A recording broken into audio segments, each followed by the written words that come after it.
Hello again, everyone. Welcome back. Thank you for coming to Spelljammer 998, session 28.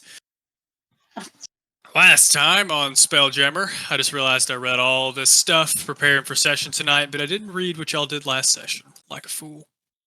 Last time on Spelljammer 998, you guys, not finished a conversation with Vera, but Vera left Mantis HQ so that you guys could get on about your business. You went back to the Diamond Theater and perused some of the documents you had taken from this kind of shantytown warforged quotation marks camp, and perused some of that paperwork to find some stuff you'd already found, mostly about blackmail and fiscal information for many of the businesses in Sharn. You guys dug deeper to find out that some form of cult or organization has been either setting up fronts or strong-arming existing businesses into doing what they say, helping them provide coin, helping them move coin around. You guys learned that this organization seemed to primarily manipulate things and achieve its goals through financial manipulation.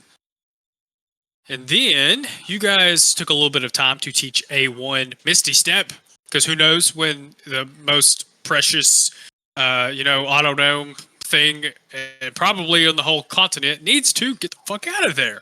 But also so he could help Demos and Zephyr, enchant an item. As you guys... it's like a pyramid scheme for enchanting. I love it. It is. But before that, you guys had him send a message to Vimac, which you did not get a response for. Sent a message after that to Cyrilius. Told him y'all were going to be late for your meeting with Vimac, and to hold on to Vimac if he ever shows up.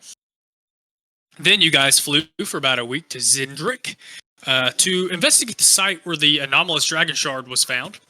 That's where y'all did some enchanting along the way, and with whatever time you had left over, you guys perused one of the books that came out of the vampire Elzar's library. Zephyr, Demos, and Drix all got some kind of neat, I don't know if we want to stretch to call them abilities, but some kind of neat little things out of it. Drix actually passes out in the process and learns the hard way that this book may or may not be dangerous to continue to study. That took about a week. At the end of your week, you guys landed on the jungle continent of Zindrick and made your way into the dig site. It was easy to get in. You guys went in the same way the old expedition team had went in. You guys rechecked some of the areas they had already covered.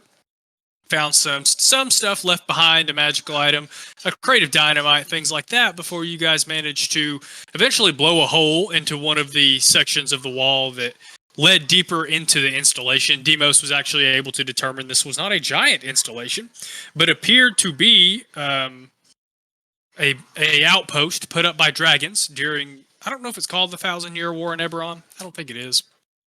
But during the war between the dragons and the giants, to serve as kind of a forward outpost. Y'all dove deeper in to find yourselves essentially in what seemed to have been an assembly factory for giant Warforged. Demos theorized, or posisted, is that the word? That perhaps House Kenneth had not created this process, as many people seem to believe, and that they weren't the first ones to do this kind of thing. You guys made your way through the assembly wing, or what you assume was the assembly wing, deeper into the structure to eventually make to, I didn't use these words, but what amounts to a control room, as well as a room filled with documentation for how the forge worked, and quite a few other things that I, last session, encouraged you guys to go back and dig a little more. Demos did a little digging, but he didn't get all the information he could have gotten. I think the big piece that he got was that at some point, one of the Progenitor dragons grew to covet the orrery that you all have in your possession, and this seemed to have led to the fight between Kyber and Sybaris, which is, Demos explained last session, the origin story behind Eberron. These three dragons fought, one of them died, and one of them became the Underdark, one of them became Eberron. There's actually a little bit of smaller key piece that's missing there that I may or may not tell you guys. We'll see if you guys put it together. All three dragons became something. Anyway, you guys dove your way into the Creation Forge proper to find yourself in this massive room filled with these huge vats and these kind of hanging chains and contraptions that seem to be to lower something into these vats or chambers, with a painted mosaic. Painted in like dry, it looked like gem dust had been mixed into the paint when the mosaic was painted. Of Eberron and Kyber doing battle and Siberi's broken body strewn around on the outside. Demos was able to notice a piece of draconic prophecy hidden in the kind of shimmering of this gemstone mosaic, or this gemstone paint mosaic, however you want to say that, gem dust paint mosaic. And was able to scribe that down in his big old scroll, his Jiraiya scroll, I like to call it, before you guys realized you were not quite alone in the room, and this crimson bubbly liquid oozed out of some of these vats. And so then these are large creatures, and by no means do they fill up the vats, or at least the best you can tell. Y'all probably can't even see over the top of them. These vats are tall enough that a giant could crouch down in them. Pretty big little fuckers, what I was about to say. So that's what, here we go, Devin. And besides that, you guys heard the clanking of I called it a dragon bone golem last week, come a clicky clanking out of the darkness on the far end of the hall right here. And that's where we left off. Perfect. Everyone roll initiative for me, please. Yeah. I'm also gonna take a second to roll my Your things. Oh, that doesn't count. First roll mulligan. Hold on a second. Actually, everyone can roll again if you want, because I didn't have the encounter started, so it didn't auto-populate initiative like I wanted it to. I'll take it. If I roll 2 1s, I don't know. statistically 13 is as high as is above my All right. average. I'll take Hey. I see a 13 and 18. What'd you get, Demos? 13. I put 31. Whoops. I'll take that too. Mine's I have one 15, question. because I get initiative. Who I get has the advantage. dynamite? Randy has the dynamite. I got the dynamite. Echo may have some too. I think y'all. I thought we I all think did a y'all- little bit. Fucking bug samurai western dude has the dynamite. Bro, listen, you I'm think- gonna chuck Tricks it in and the Zephyr, ooze, did y'all and then roll? I'm gonna Did I shoot miss it? I was thinking throw it, and I can fireball and firebolt too. If you can bonus action throw it, Hey, one sec. get up. Heard? Oh, wow. The oozes did not roll great. Zephyr didn't roll great. Sorry, friend. Oh. Hmm. Uh, You While think we're get the getting roll again initiative- too, though? No, because it will auto-roll them. I have a button for that. I mean, I can roll them again if you want, but while we're getting initiative set up, anything I forgot? Questions, comments, shenanigans, or remarks? we are not in our true positions. Is that correct? We can adjust ourselves to it. Yes, thank you. So that's what I did tell them. I was going to let you guys rearrange your tokens a little bit. Y'all had, since y'all were in the room, looking around, looking at the ceiling and stuff, I kind of envisioned y'all were a little deeper in the room than just clustered around the doorway there. So feel free to remaneuver yourself within reason. You go putting yourself over here in a corner, I'm going to know you're being funky. I'm gonna say I was like there. Also, did Drix roll initiative? I haven't seen it yet. He said give him a second, so I'm trying to give him a second. Yeah, not quite yet.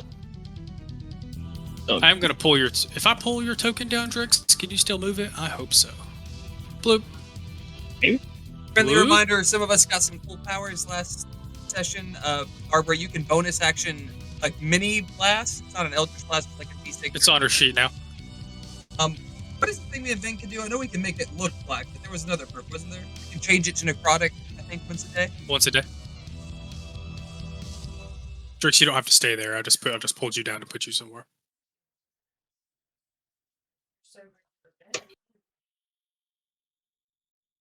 Also, these things are large. Is that thing large as well? Because it looks like it's the same Yes. scale. Okay. Really? Okay, so it's not that big. That's not its scale. I was thinking It's like scary. a golden ancient dragon skeleton. It's scary, but it's not big. What is that? Is that Drix? Rix. No, that's Echo having some sort of connectivity issues with editing his token. I see. Do you want me to delete it? Oh, No, I 19. put myself there for now until I can. For some You- reason, it's taking Evan might forever to have upload my be the token. one. Drop the token. I'm assuming you want me to delete this one. You want to be this one over here? Yeah. I'll make you a well- little small. Okay. Can you move? Or, well, yeah, you should be able to move yourself wherever you want to be. Oh, boy, here we go. Blah! Where's your turn tracker? There we go. Everyone see your turn tracker? Sir. Yes, sir. Yep. I am going to minimize my little roll 20 thing, so I won't be able to see y'all's rolls, so I can see the map. So if y'all roll, and then I'm just sitting here like a dummy, it's because I can't see it, so I'll try to remember to ask you guys for that roll. You guys will try to remember to say your roll. That being said, Trix, you're up. Cordo, you're Trix, you're up. Echo, you're on deck. Not Cordo, Cordo, you're on also deck. up. Sort of. Well, you know. Yeah, right. I mean, You know. God, I forgot I wasn't Morningstar for a second. I was looking for my Eldritch Blast. We've all been there. Yeah, right. See here. I'm gonna hit that blob on the right. That bad boy. Yes, sir. Yes, sir. I'm gonna hit him with a chill touch. Whoa. Do you 15. guys have labels? God damn it. Hold on. Hey. You said 15? 15. Gotta roll it. Why are you the way that you are, roll 20? I had to give these guys their letters. 15 does hit. Oh yeah. Let me see here. Is that cold damage? Is that correct? Necrotic. Confusingly. Ooh. Yeah, circle of spores is a lot of necromancy. Perfect. How much damage is that? 12 damage. Thank you, sir. Thank you, sir. All right, Drix and Cordo, you said this was chill touch. And that's not ranged? I guess it makes a little hand. Yeah, it's 120 feet. Yeah, so I like to think it's like this. What color did you say your spores were? Are they orange? That's for some reason that's what my brain uses. It's like I'd say an orange, like a reddish orange. Yeah. This like reddish orange spectral hand, but made of spores, like appears and wraps around the ooze for a second. You do that chunk of damage. Is there anything else you can do? I might leave that for right now. Echo, you're up. Randy, you're after a creature. You guys still seeing the purple guy Yeah. for an avatar? Yes, sir. It's showing the new token on my character sheet, just not transferring. All right, I'm going to bonus action manifest Echo right here. Is that 15 Right there? feet? Let's Boom. see. Oh. Okay, did y'all just upload that? Yeah, Joe, did you do that? yeah, I just dropped it on there. Thank you. Okay, so I need another one for my Echo. Here, I think I can help you with that. There's a way to make this transparent, right, Joey? Or Make I it think I've where been it- doing an aura. An aura, or like a 1 Aura. foot radius or something. I should do one where it's like the color swap, like the front one is blue and the back one is red. I love that. I'm gonna give him a little thing so we know he's the press Q, don't hold Q. I do the same thing all the time. All right, so he will be right here between the tanky boys there, and I will longbow from my Echo's position at this ooze up at the top. Oh, stop. Does Or, a gotcha. To the north. 22 hit. Yes, sir. Better. All right. No. And second arrow shot, same guy, same from Echo's position. The Okay. fake one. Okay. 15 hit? Yes, sir. What's all that damage together? Sweet. 23. Neat. All right. And I am done. Y'all are ready. Drix does his spore hand chilling touch, chilling grasp. Echo manifests his echo, which immediately it comes into existence, blasting off 2 arrows into one of the other oozes. Y'all are ready. But now it is the Dragon Bone Golem's turn. How far can you move, motherfucker?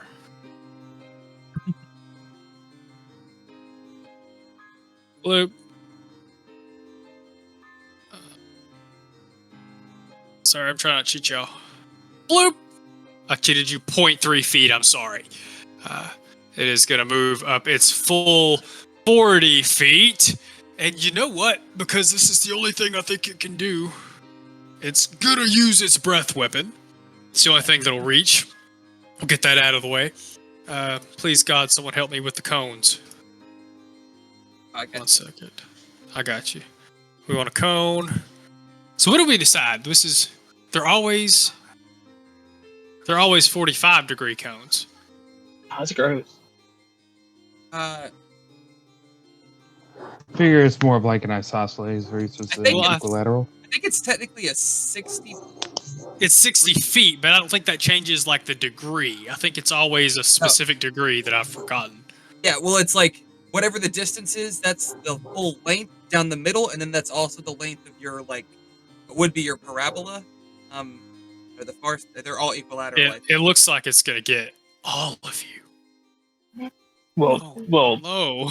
A You're only squared getting plus half B of me, squared is baby. C squared, y'all. Like, damn. All right, here we go, y'all. So it skitters. So you guys watch as you guys respond to these oozes. You see it finish creeping out of the darkness, and instead of flying like a dragon, it gets really low and skitters across the ground at breakneck speed. You see it almost using its wings to help propel it along the ground, slide to a stop, and then it emits this massive billow of this sickly green gas. I need you all to make a Constitution saving throw for me, please. I just want to say that I can't help but picture this like a Great Dane on linoleum floors and just slide around. Me too. Zephyr's about to get the floor wiped with him. I'm gonna Yes, man. use something. I don't know what I'm gonna use, but I'm gonna use something. Well, I The bugs are tough, at least. Yeah, I rolled a think 20. I'll This one, start with the, Echo 2. Echo 2. start with the lucky point. I don't pre-plan enemy tactics, but maybe I should, because this could be really not fun. Let's see here. All right, Demos used to The look. second roll is for my Echo. Where's your first one? Oh, there it is. 18. Echo, Drix. So I'm going to tell you who passed, and then I'll do damages and stuff. So y'all remember, Randy, you passed. Drix, you passed. Echo, you passed. Demos, you passed. Ooh. The rest of you failed. So Zephyr and Echo's Echo. That turned out a lot better than I thought it was going to. You guys that failed, so the Echo and Zephyr, you take 35 points of poison damage. Jesus. You're also restrained. As I guess Zephyr's the only one. Zephyr's the gas billows over you. You feel this kind of stiffness. Take first your elbows, your knees, and your ankles. If you look down, you can see this creeping patch of stone working its way around your elbows. The rest of you... Hold on a second. I guess the rest of you don't take any damage. Holy shit. Probably half damage. There's no way. I mean, I'll take it. We'll argue. I mean, stuff. each creature in that area must succeed on con saving throw or take 35 poison damage and be restrained as it begins to turn to stone. On a successful save, the person being restrained gets to make another save later to see if they You just get turned said on stone a or not. successful save. The effect ends on the target, but it's talking about the restrained effect. It's not talking about damage. I see. So y'all, I guess, don't take any, which is much better. All right. Guess I'll not die. It can't hit anybody else. Randy, you're up. Zephyr, I'm sorry, bud. How you We feeling? both know you're not sorry. Okay. Oh, you're fine. You have a fifth of your health. You're fine. I'm gonna pop right here, and then I am going to. Well, first, let me ask you this: can I bonus action try to throw dynamite? Yes or no? He has extra arms. I thought about this. Just for the record. Dynamite is a small object. It's a small object. I'll You can say use bullets. that if you want to use your... Because it's usually an action to throw a weapon. If you want to throw the dynamite as a bonus action, I'll need a acrobatics or sleight of hand roll, just to kind of see how well you do that. Lights it, drops it at our feet by accident. Okay, I'm not even gonna light it. I'm just gonna try to stick it in the ooze up top. Splat. And it's only, I mean, it's within 30 feet of me. That's why I was like, it should be close enough where theoretically I should be able to toss this, but I don't. Okay. I rolled a 22 This on would- acrobatics. I was about to say, it would technically be like throwing an improvised weapon, but I'll totally allow it. First thing Randy does is flip one of these dynamite sticks out of his belt with a small arm, like reaches down and flips it like overhanded, plop right into. I like to think it like there's an arrow, and then a dynamite stick, just all kind of clumped up together in it. And then I grab Deimos on the shoulder and I say, "Up to you, Sparky." But before I end my turn, I'm going to use my action to bless Zephyr, myself, and Drix. Mark your tokens. You've all been blessed by the Space Cowboy Samurai Bug. A Samurai Cowboy book. My favorite anime. He's the patron saint of cool. Well, cowboy my bebop. And now that I've done that, I don't like how things look out here. I used 15 feet of my movement to get out here, and I'm going to use 15 feet to get right back the heck out. Okay. Yoink right there. Yoink! All right, is that all you can do? That's all I could do. Deimos, you're up. Zephyr, you're after the oozes. Deimos, after recording this rather reverent moment in his mind, and now being forced out of that mindset, I like to think that like he sees it scroll down and like sees like the creeping stone like pinching to the edges of it. And he gets pissed off. I'm gonna cast Elf's Minute Meteors. I'm going to throw two of these. Excuse me. The first I'm gonna throw up north to the ooze, and it's a 5-foot radius wherever it pops. So the ooze and the dynamite, if I can. And the other one to the dragon bone golem. Those roll to hit, right? Or are they I know. saves? Two deck saves. DC 14. So you're only throwing one each, is that correct? Yeah, one I north. understand that. Try to hit the dynamite as well for the northern and one of the big boy. Dex save! So the ooze, stop rolling on the screen. The ooze rolls a 13. It takes 7 damage, and I assume the stick goes boom. Yeah, buddy. They do that 7. How much Stick did of it do? let's just stick of dynamite do. I'm gonna say a stick of dynamite does 1d. 25d20. Hold on. Stick of dynamite? Yeah, I'm thinking 1d8 or 1d10. One of our cats are trying to sneak to the other side of the room. She made it. Roman's sitting right in her way. There's-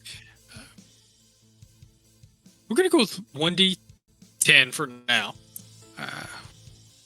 So I dynamite roll is the thing on D&D Beyond. What does it say it do? It's probably a lot less. Creature can light it and throw it 60 feet away. Each creature within 5 feet of that point must make a deck saving throw or take 3d6 bludgeoning damage. It's probably more on shoot. average. Character combines sticks of dynamites together so they explode at the same time, increasing the damage by 1d6 per additional stick. Someone please roll that 3d6 for that damage while I roll the Dragon Bow Golem. Ooh. This is the part where I mentioned that it has magic resistance, so it gets advantage on the saving throw. That's good to know. They rolled a 12. So it fails. So it takes the 7. Hurt. And then the ooze takes 14 plus 7, so 21. Yeah, it gets another 14. All right. Already one of the oozes has been diminished somewhat as you guys finish out your round. Is that you do their bonus action there, Deimos? No, I will take this opportunity. I'm going to try to slip. I try to slip between a couple of these to get a little cover. I still have 4 of those meteors left. Sure. I think I am. As you do that, I'm Wow. telepathically shouting an attaboy your direction. I think it's the coolest thing we've ever done together, He called me buddy. Randy called me Sparky. I've got a nickname. I'm one of the boys. Andy and the Dirty Boys. Or wait, Dirty Randy and the Boys. Dirty Randy and the boys. Let's see here. These things are actually pretty slow. Randy and the Dirty Boys is our X-rated parody. Let me see Can we here. just be the Randy Boys? Randy It's like Boys. a double entendre boys. That's our band. That's when we all take the 1 level dip in Bard. Like, I'm gonna have to take 2 level dip. Okay. I think it's going to stay right there. It's also going to use its slime breath. You're about to get slimed. Oh, I slammed myself.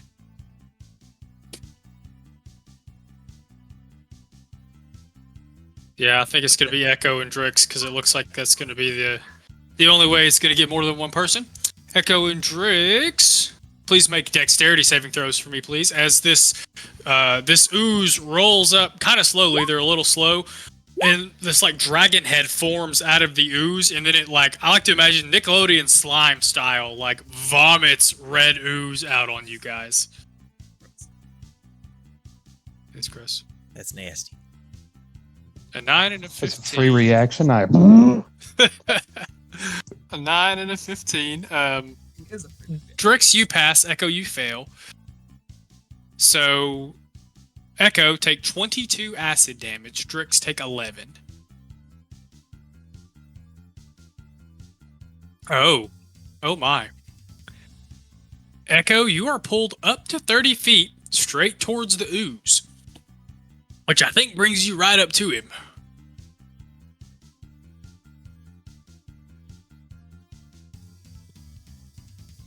Or, well, this is you, right? Now we have 2 tokens. Where the stuff? Yeah, your Echo died. right? It's the left one. I couldn't edit the health, and so I was like, oh, let me pull up this other token, and I can't click it either. I don't know if my computer's messing up. you should probably try to drop them. Probably because me or Devin. I did. That's oh shit. That's why. Because I'm on the ruler. My bad. All right, Oh, I in there. got it. Operator error. Been there. Okay, Echo so I over here can measuring his pull- height. I was literally doing that earlier. Yeah, all right. A up here is going to move his 20 feet, or his 20. All right. 20 gets him here, which looks like it brings him Ew. within range of Randy. And so it's going to make both of its Pseudopod attacks. Here they come, Randy. Don't like that Oh, boy. pronunciation. Is this damage? No. Yes? No. Let me look at these in a way that I can actually see them.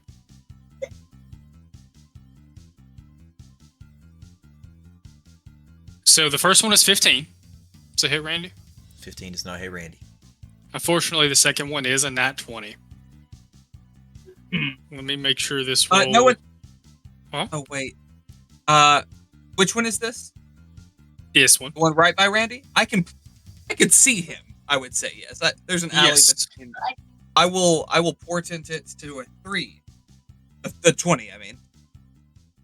Well, that's not going to hit Randy.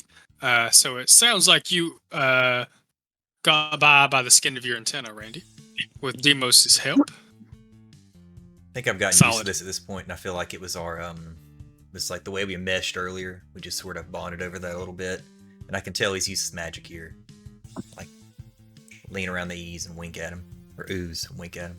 Yeah. Let me ask you This a one is- quick question before you proceed, because I'm curious about this. If you use a shield and it's higher than whatever they rolled, regardless, like does a nat 20 negate that because it's a nat 20 regardless? Okay, just wanted to make sure. Nat 20s will auto hit. Got it. Now, attack rolls is the only time that's the case. Technically, Spell checks. raw. Yeah, spell attacks also. But technically, raw, like skill checks and stuff, a nat 20 is not an auto succeed. Yeah. That's that's a very popular house rule. The last guy dashed to get right up on Drix. Warlord! Opportunity attack! Oh, okay. Roll hit. Polar mess. 16 hits. Aha. I'm gonna make that go away now. What's the damage on that? Ain't got enough room for all this shit. 10 slash. Bloop. All right. Drix makes that one pay. It rolls up on him, and I think you smack one of its pseudopods out of the way. Pseudopods? Pseudopods? Zephyr, you're up. Someone's on deck. All right. Well, Drix, you're up. it's Pseudo pod. break out of the restraint. Thank you for that. Spittle. You will have to. You will have to make a stop. I'm trying to think. You need to make another dexterity saving throw. But that's Or is it- an action, right? Is it con save? Oh, this is for the golem. This is not for the. Thank you.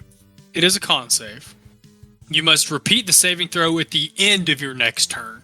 So At the end, if so I can do my stuff and then try and yeah, break then out. do it. Yeah. Okay. Well, because we're gonna try blasting.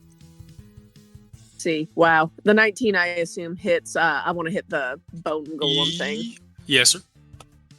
All right, so that's 9 force damage. Mm-hmm. Then I'll use my bonus action, I guess, to push him away with my little shovey shove. No, that's the 30 feet. I'm not in 30 feet. Never mind. Hold on, is this one in 30 feet? Yeah. Or, yeah. Yeah, I can shove him. I can do my Do it. Eldritch shove. 1d4 Do plus it. 2. That's a 22 on this one You got it. over Roll, here. roll that damage. I'm assuming you're gonna move It- him like straight back. Yeah, it's 7 necrotic. We're gonna scoot him back.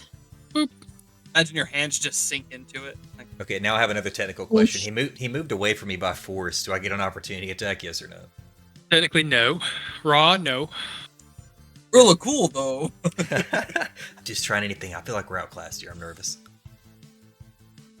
Yeah, that Yeah. was That an con opening. save did not get me out of my goop. Or are you gooped? Oh, I'm yeah. gooped. I mean, You're very close to goop. So Zephyr, what I'm going to say is that you cannot move now. You feel you're from the knees down, stone. Most of your thighs, stone. You can feel your body turning. Not Does a it comfortable affect feeling. my peg leg? I'm going to say no. Your peg leg is not I feel stone. like it's still booming. I agree.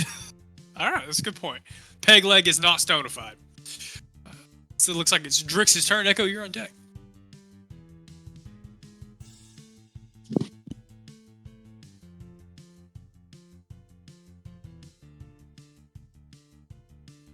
You're on mute, Drix. Oh, you said echo.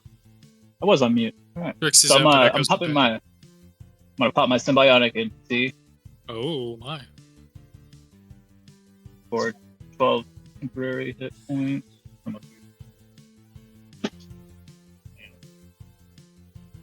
Then I'm gonna use my action surge.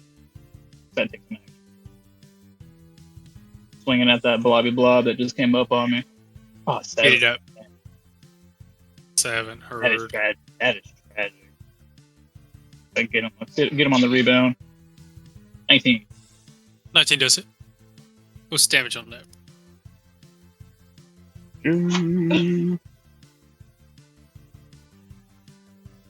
12 slashing.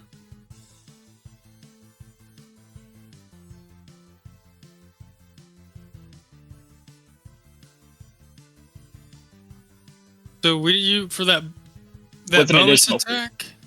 So that bonus attack isn't a 1d10. It's its own thing. Like you should roll from it. We're not gonna take that that's one. right, Screw that. terrible. So I'm gonna say that's a 4. You're gonna do 5 damage instead. 4 damage instead.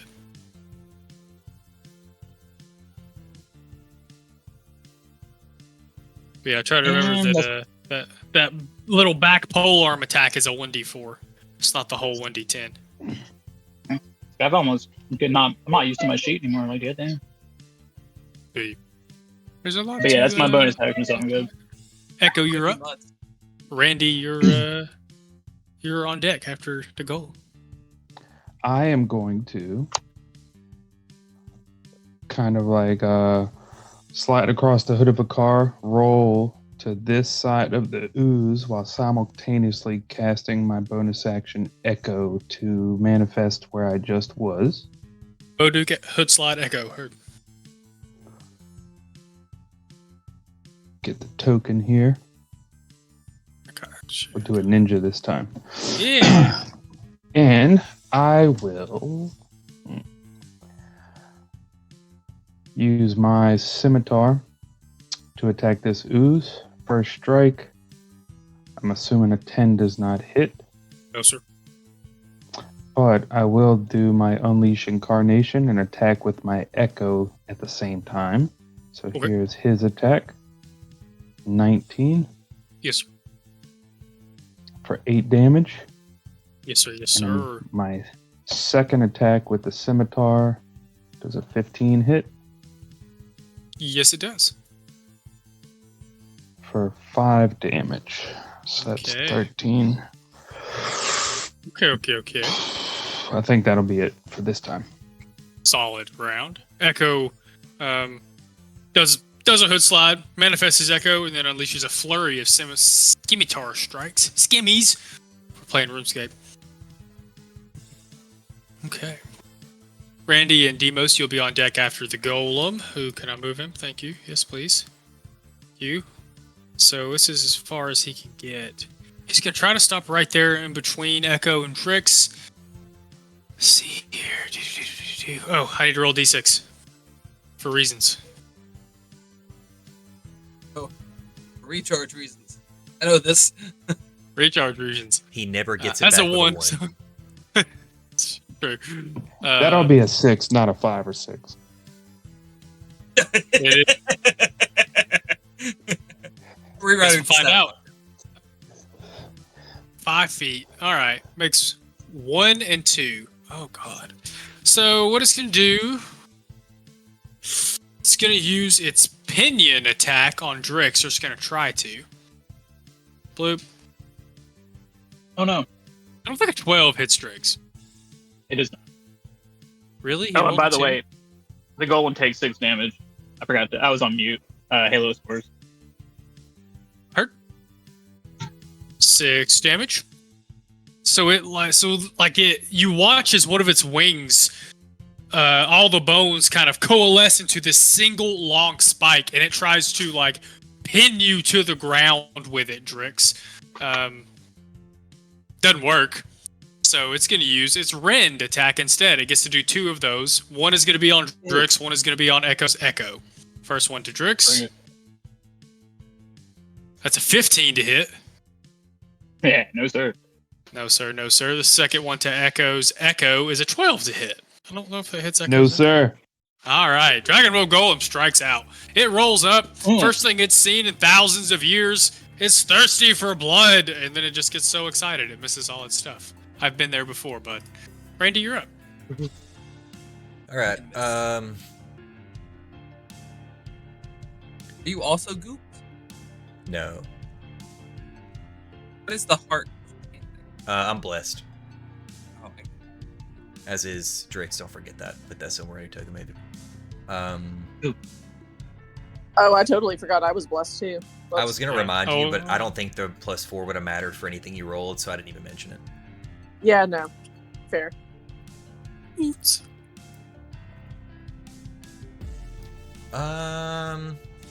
Let's see here. I think I'm actually going to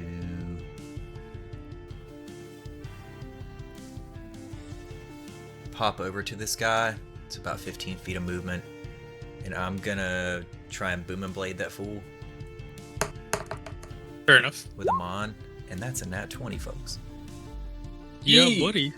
Hit it. That's my Okay, let's see damage. here. I get sneak attack,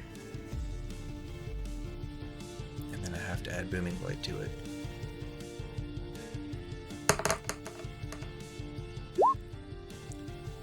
Oh, so I only got 1 extra thunder damage, but if it moves, it takes 16 additional thunder damage.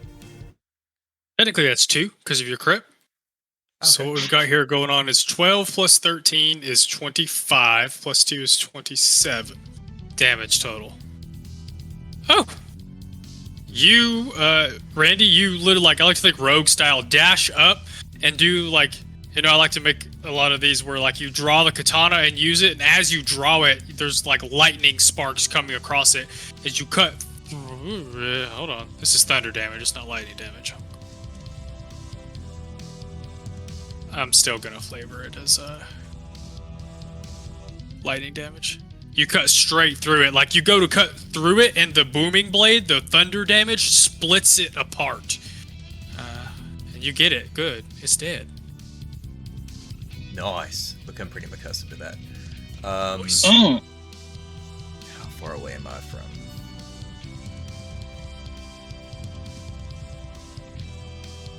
Okay. I'm gonna stand here for just a moment, and I am going to do something I haven't done yet. I'm gonna bonus action healing word our friend Zephyr.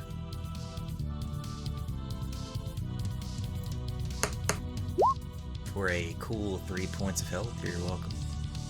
Hey, I mean, you know, that's better than poking the eye at this point. And then I'm gonna do what rogues do. You use 50 feet of movement to try to get back between these things and hope nothing sees me. Fair enough. You must up. Question: Who is anyone below half health? Zephyr. I can't see Zephyr or Trix's health bars for some reason. I think probably got that fixed. Zephyr, Drix, I'll fix that. Zephyr the only one under half, Best that I can tell. and you're slowly turning to stone. Can't do anything about the stone, but you have oil of slipperiness, which technically does like free you from restrained means, even if they're magical. However, it takes 10 minutes to apply. So I can't do that. I think what I'm gonna do.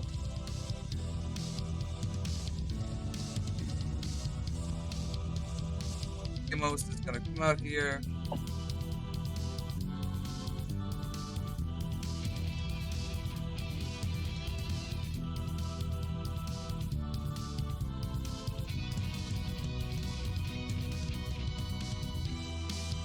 Hit 2 of those, yeah? You're probably not seeing what I'm like.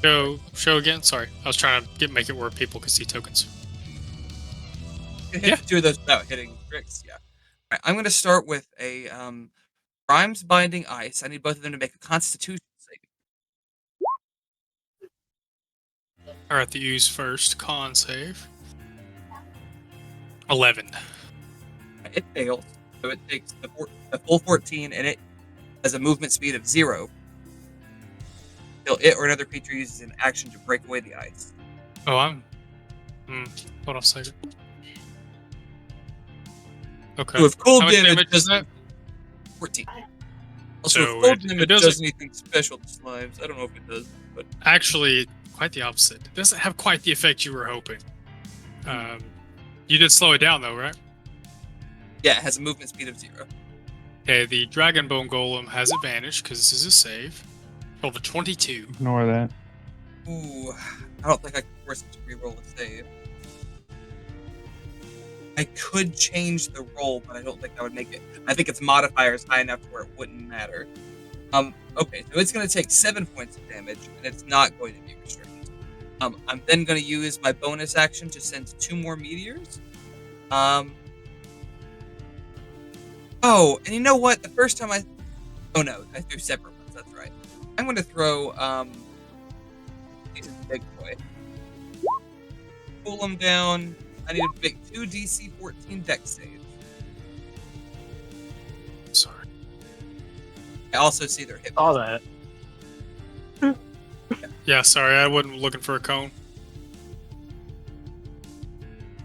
I was checking some stuff. DC 14. It's 2 of them? 2 meteors. Also, actually, let me look at something. Let's put that together. They're not. That's a 20 for the first one. Okay. So it's going to take half from that. Next one. 5 Okay. So with advantage. First one is going to take 5 damage. The second one is going to take 12, so 17 total. plus what it took from the icy poison. I'm heating them up and cooling them down. Just a can. It took half from the ice, right? Because it passed. Or no. Yes, the dragon Yeah. did pass, so it took 7. That's what I put down. Perfect.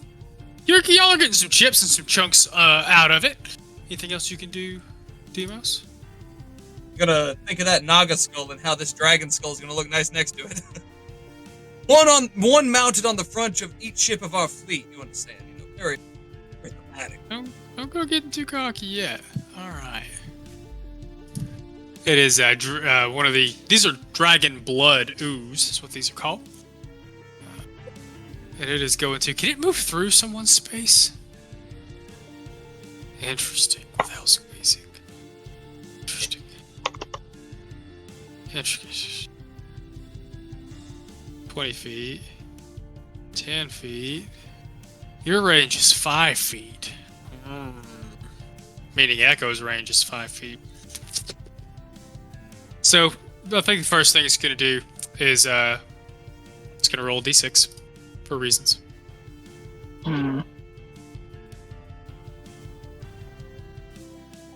Okay.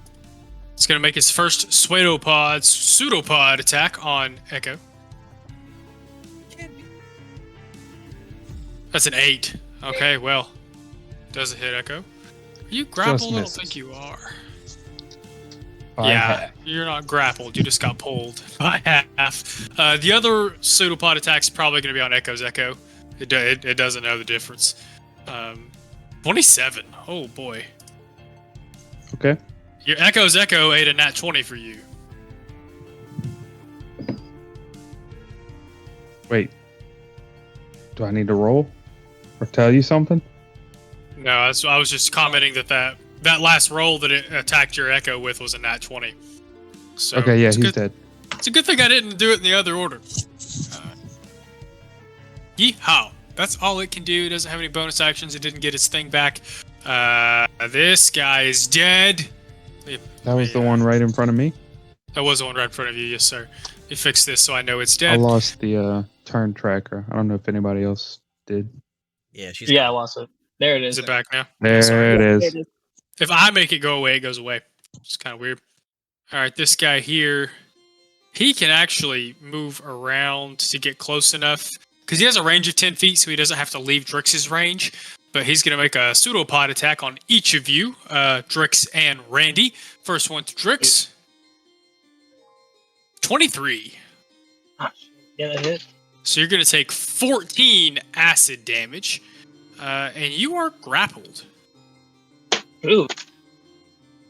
So don't let me forget, until this grapple ends, the target takes 7 acid damage at the start of each of its turns. So one pseudopod reaches out and smacks into you and immediately latches on. You can feel the acidic nature of the creature starting to eat into your carapace. Randy. 22. Okay. So same deal. How much damage? 14 acid damage, and you are grappled. At the start of your turn, at the start of both of you guys, at the start of your turn, you will take 7 acid damage until you get out of that. So Randy and Drix are grappled. Zephyr is petrified. Petrifying. Petrifying, Right? yes, sir. Restrained, just can't move around. Zephyr, you're up. Yeah, we're gonna keep going against this golem because I feel like he's he's kind of a big deal. So let me roll my Eldritch Blast. It's a Blast. 21 and a 13. Roll that I can't D4. roll the bless. Well, can I roll the D4? Is that I It's get fine. Yeah, full one? D. Well, I wasn't sure if that's something I can theoretically save for my petrifying saving throw. I don't think it's remember for how bless saves works. and attacks. I think It is So can I saves and use it attack rolls. each time or just once? Bless is. It's for the duration. Oh yeah, until- attack. Oh, rolls. okay. I didn't want to waste it on an attack if I'm also Oh, yeah. going to try and use it. That is a Okay, so- concentration spell. I just realized that Gotcha. myself. Okay, D4. Yes. All right, let's see what I get to add. Yay, 4! I get to add 4 to that 13. 17. hit the dragon? 17 will Yeah, hit. 21 and a Yeah. 17. Ooh. So that's All right. 11 damage. Yes, sir. Yes, sir. And then let's see. Hold on, let me do some measuring. You can just chip it away at it. Oh dang. Neither of them are within 30 feet, so I can't bonus action. So I guess I'll roll this con save. The dragon be within 30 feet. Oh, is he? He's Yeah. like 22 feet away. You're good. Yeah. So we're gonna bonus action on him too then. You Do it. That's a 17 to 17 hit. hits. I'm for assuming 8 that's damage. straight backwards. Yeah, we're gonna pew pew him away. Bloop. Give Drix a little breathing room. Yeah. The best part about Drix is you pulled it. You looks like you pushed it back out of his range. So when it goes back to smack him, he gets to smack it. Oh, sweet. So Another that's another 4 I get to add to that 12 Constitution save for 16. That will be enough. Yeah. Zephyr is such a stone cold boss that he just looks down, does not give a shit about turning to stone. Zephyr is like, "Yes, please, God, and let it end," and then just the stone starts falling away from his body. And I then like he's to think. disappointed. Yeah, I like to think he goes to just accept it, smiles for maybe the first time y'all ever seen him smile, and this This like is how sexy his statue is gonna look. this like coalescing darkness emanates from his prosthetic, runs up his body, and crackles all of the stone off of him It emanates from his prostate. from his prosthetic. I heard that was just being dumb. Stop! That was supposed to be cool. That's okay. That was pretty funny. It was very cool. Good job, Zephyr. Lets out a single tear there. From just this thank God to God damn it. Solid turn, Zephyr. Drix, you're up. Echo, you're on attack. Oh, All right. at the start of this turn, I've been forgetting to do this, so we're going to do it now. 2 seconds. Each creature of the golem's choice that starts its turn within 20 feet of the golem. Let me double check who that is. Everybody within 20 feet of it, because why wouldn't it pick everybody?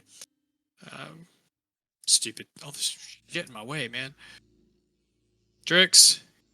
Demos. Drix and Demos. Oh, Demos, you don't have to. You didn't start your turn. But Drix, I need you to make a wisdom saving throw for me, please. Not the worst. And then you can do your turn. 18. You pass. Nice. You feel this like the beginning of fear well up inside you before your mantis brain is like, fuck that, I'm a hunter. And you're fine. It's all chill. Am I still grappled, by the way? You're still grappled, yes sir. Oh, you take 7 acid damage for being grappled by the thing. Oh no. Alright, well, I need to try to not be grappled. That is an action. It would be like either an acrobatics or an athletics check to get away from it. You also technically, before you roll that, you can still attack the ooze while you're grappled with no penalty. You just can't move away from it. If you're trying to move, you do need to break the grapple. Well, that and the damage. That's a good point. Okay, that's a fair point. Unfortunately, the 8 still would not do the job. It's your. I like to imagine most of your torso is kind of encased in this ooze, in this chunk of ooze. It's not swallowing you or anything. You gonna do anything in your bonus action?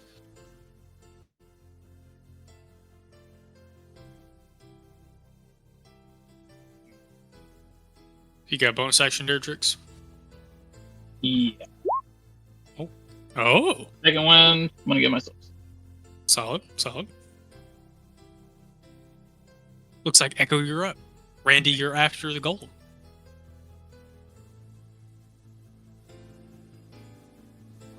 Bonus action, manifest echo. Same spot he was in. Third time's the charm. I could do this all night, boys.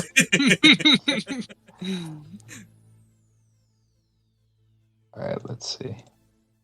Let's do this real quick. And then I'm going to melee attack this ooze.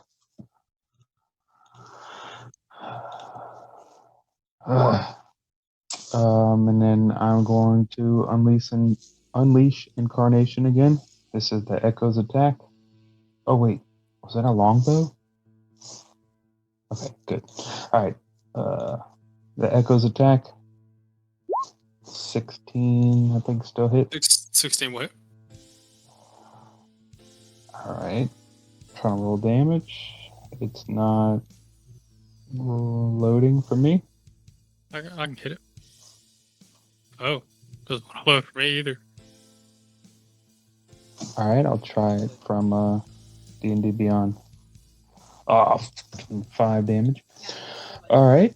Second attack from Echo. 18. Hits. Okay, so it rolled. I think that's the same 5. You better try it again just to be safe.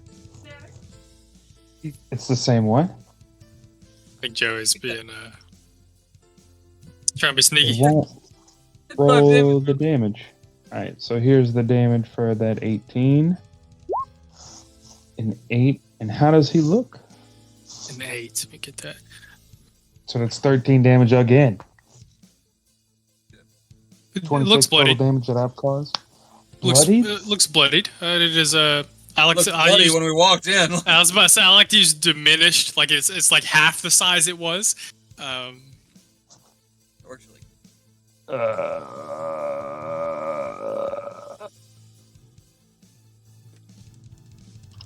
To my computer. All right. Here, internet. All right, that'll be it. Part of me wants Right. to like yell at him. It ain't easy taking one of them big boys down. Not everybody can do it. While also being grappled by the one that's Grappled holding me by up, one. pumping poison or pumping Man, acid it damage sucks into to me. be you. I love it. I want a group that just smacks talks each other the whole time. Very easily be that. I promise you, if Little it was Davos. This guy's gonna skirt up this way a little bit. I'm gonna cannot- see if he. His movement speed is 0. Oh no, he passed. He passed. It was the other one that failed. Yes. Sir. Hey, Been wait waiting a for that this whole second. time. Didn't that ooze fail his saving throw against realm spawning ice when you used this? Shouldn't he have not been able to move? I think you're right. I don't think he did move, but I could be mistaken.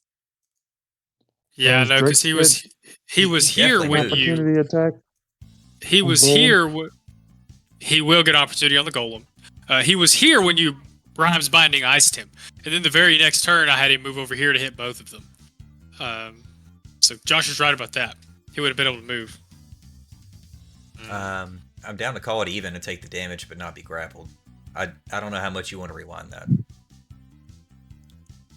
You haven't taken your 7 yet. No, I just took the initial damage from the hit. I mean, I know how much the hit was because It's 14. don't I know how much that It was 14. Okay, rewind give yourself 14 health back. Drix, you would have been hit either way. Yeah. But Randy, at least you're not going to take that next, and you're not grappled soon. Coming for that ass, Randy. No, you made a good catch that I did not. This guy is stuck until his next turn or whatever it is, or he breaks it, right? Right, Demos? I think it is till the end of his next turn, or if he uses an action, I will confirm. So that would have been the end of his next turn. So I'll take that off if that's the case. Drix, please roll a attack because the golem came back within your range. You get to smack him. Booyah. I watched like the first half of the first season of Teen Titans the other day on a whim. That's what I thought of. Booyah! We finished it with Atticus the other day. It was one. 23. Nice. Roll that damage, Drix. Ah. I don't like that. We're gonna make that 5 damage. Let's go. Ones on fucking damage rolls are dumb. Less. Okay, y'all are chipping away on the Dragonbone Golem. You can see some chips and some cracks. It's starting to show a little bit of wear, but now that it's moved up to where I think it can reach any 3 of you? Question mark. Nope. Yes. No. Yes. No. First thing it's gonna do is it's gonna make its pinion attack, not pin. Yeah, 2 pinions and 1 rend. I think it's actually going to try and pinion Demos this time, because it tried to pinion Drix and could not. Bring it, bitch. 13? 13 does not hit me. I was ready to shield. I'm surprised. That's I mean, fair enough. And then it's going to rend Drix and Demos, as it did last time. You know, it's kind of spreading its I'm assuming it's with a claw. It's spreading its claw attacks around. Drix first. 11. Probably not. 11 does Demos not. next. 12. Probably not. No. Okay, wow. I also love that it did not swing at Echo this time. Like, it's like, I've squashed this thing twice, and it keeps coming back. Like, It's like, fuck this thing. Dies really easy, comes back really easy. Fuck it. Randy, you're up, and no damage for use. Just think though, that's Randy. 2 attacks that could have potentially hit. They could have, yeah. One of them was a nat 20. Don't get me wrong. For the Like, fucking- That Echo is sick, nasty, awesome. Hold on, I gotta make sure. You're not within 20 feet of him, are you? Never No. mind, go, Randy. Like, who needs mirror image? I got unlimited All as a right. bonus action. I'm gonna do something. I don't know if I've done this yet or not. I'm gonna use Fighting Spirit to give myself, as a bonus action, to give myself advantage on weapon attack rolls until the end of my turn.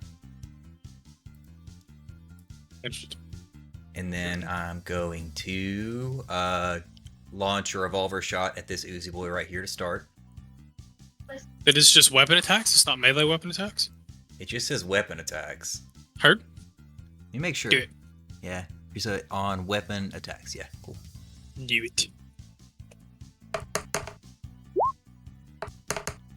Well, I thought I'm this glad was I gave going myself well for them. advantage. Whoa. Roll that in roll. Yeah, there we go. See if it does it. I don't know if I get ooh. sneak attack for range. I don't know how that works. So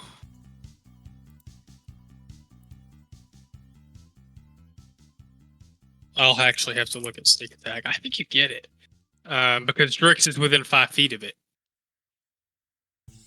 And I think there's also a rule about, like, if you have advantage, you get it, but I can't remember. That's why. That is true. If you have advantage on the attack roll, the attack must use a finesse or a ranged weapon. You don't need attack. You don't need advantage on the attack roll if another enemy of the target is within 5 feet of it. Yeah, because Not the Brave was fucking popping off sneak attack damage all over the place in the fucking back line. All right. Hot damn. What we got here? What is that? 20, 30. Someone do math. It's not me. 31. 31 damage. Yeah, 31. 14 and the 17, yes. Suedo 31. Suedo. I didn't even know it's not right because I always think of suede, like the material. Like, I don't know what it is. But, you know, like pseudo as in false, you know? See, I've always heard it said pseudoscience, which I think is why I think of it that way. Pseudoscience. Whoever told you Pseudoscience. that? Pseudoscience, baby. All the Pseudo-voodoo. I was supposed to say, everything you need to learn, you learn from Pokemon. I'm telling you. Pseudo-voodoo. Water put out fire. Okay. Pseudo-voodoo. So you know what? For your nat 20, I'm gonna say that Randy, you draw out, you turn, and you let a bullet. What is your I swear if he ability? kills another one of these things. It's not. Yeah, he don't kill it. But what is your ability called again?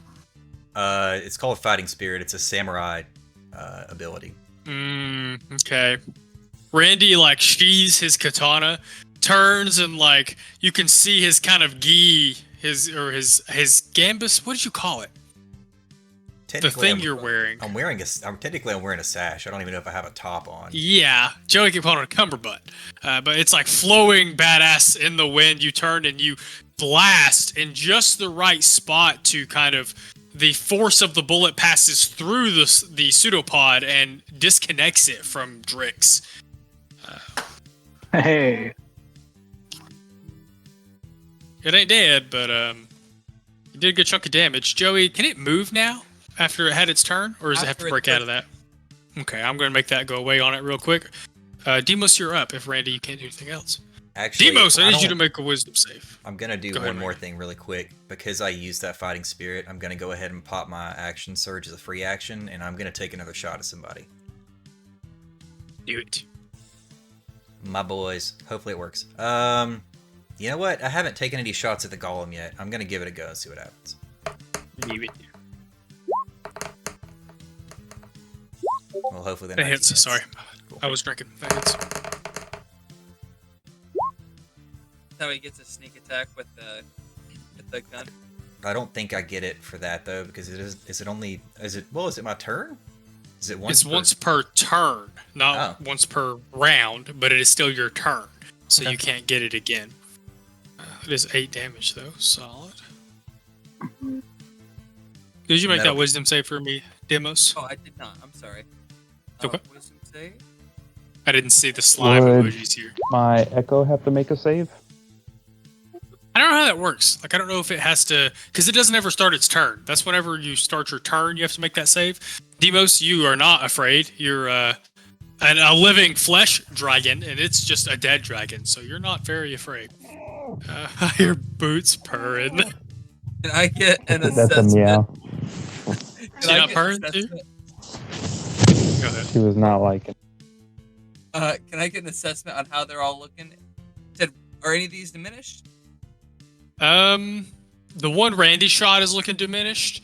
The one that One over on Echo the was left? doing, the one on the left, yes sir. The one that Echo is dealing with looks closer to bloodied. The Dragon Bone Golem does not look quite bloodied. All right. Well, I think first things first. I'm gonna fire off more meteors. You said those are unlimited. Echo dudes. Is that right? Bro, kill.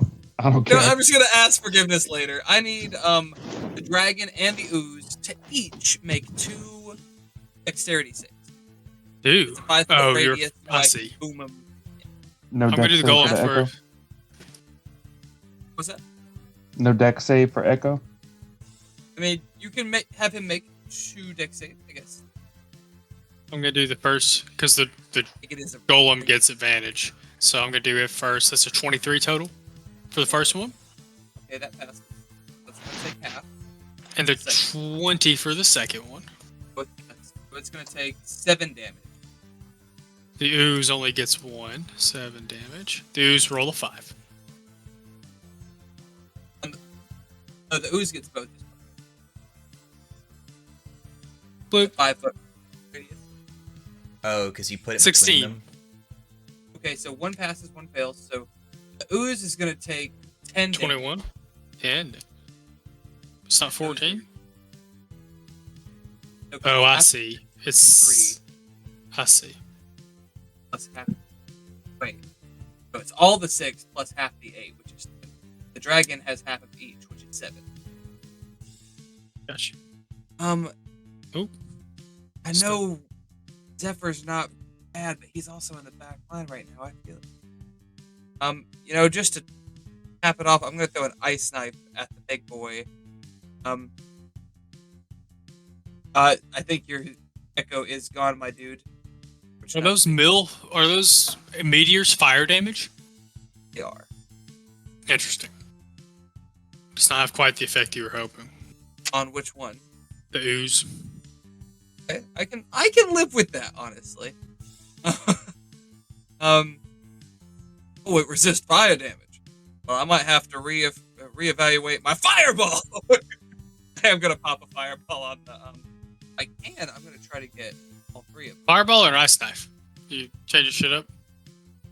Did I say ice cream? You said ice knife first. You said you were I was throwing gonna it at this cast guy. it, and then I remembered that the ooze was resistant to that as well. See if I can. I think I can get all 3 of them. But radius here. Isn't it 40? Yeah. Yeah.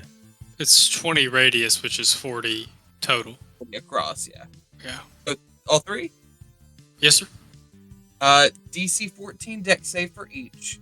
Let me do this golem first since he gets all that advantage and stuff. Oh, the first one was a 5. That's gross. 22. 22 passes, so it takes 15 fire damage. The other 2 are going to resist it either way, but Yeah, still. so we're gonna see if they take half. AoE Or, damage if nothing else. yeah, we're gonna see if they take half or a fourth. It is a dex save, right? A 9 Fail? and a Takes 2, 15 as so well. they take half either way. Yeah, so all 3 of them take 15. One of those oozes, not looking good. Fantastic. Both of those oozes not looking great. One of them really not looking. You know what? It has one hit point. Can you tell us which one? One of them has one hit point. One of them burns up. You do manage to crisp one of them. The one that had been hounding Drix so hard, this one here just kind of evaporates. Davos got so many kills. I don't want to hear from you, Brandon. That's Davos, okay? This is Echo. This is different. Echo has lots of cool kills too.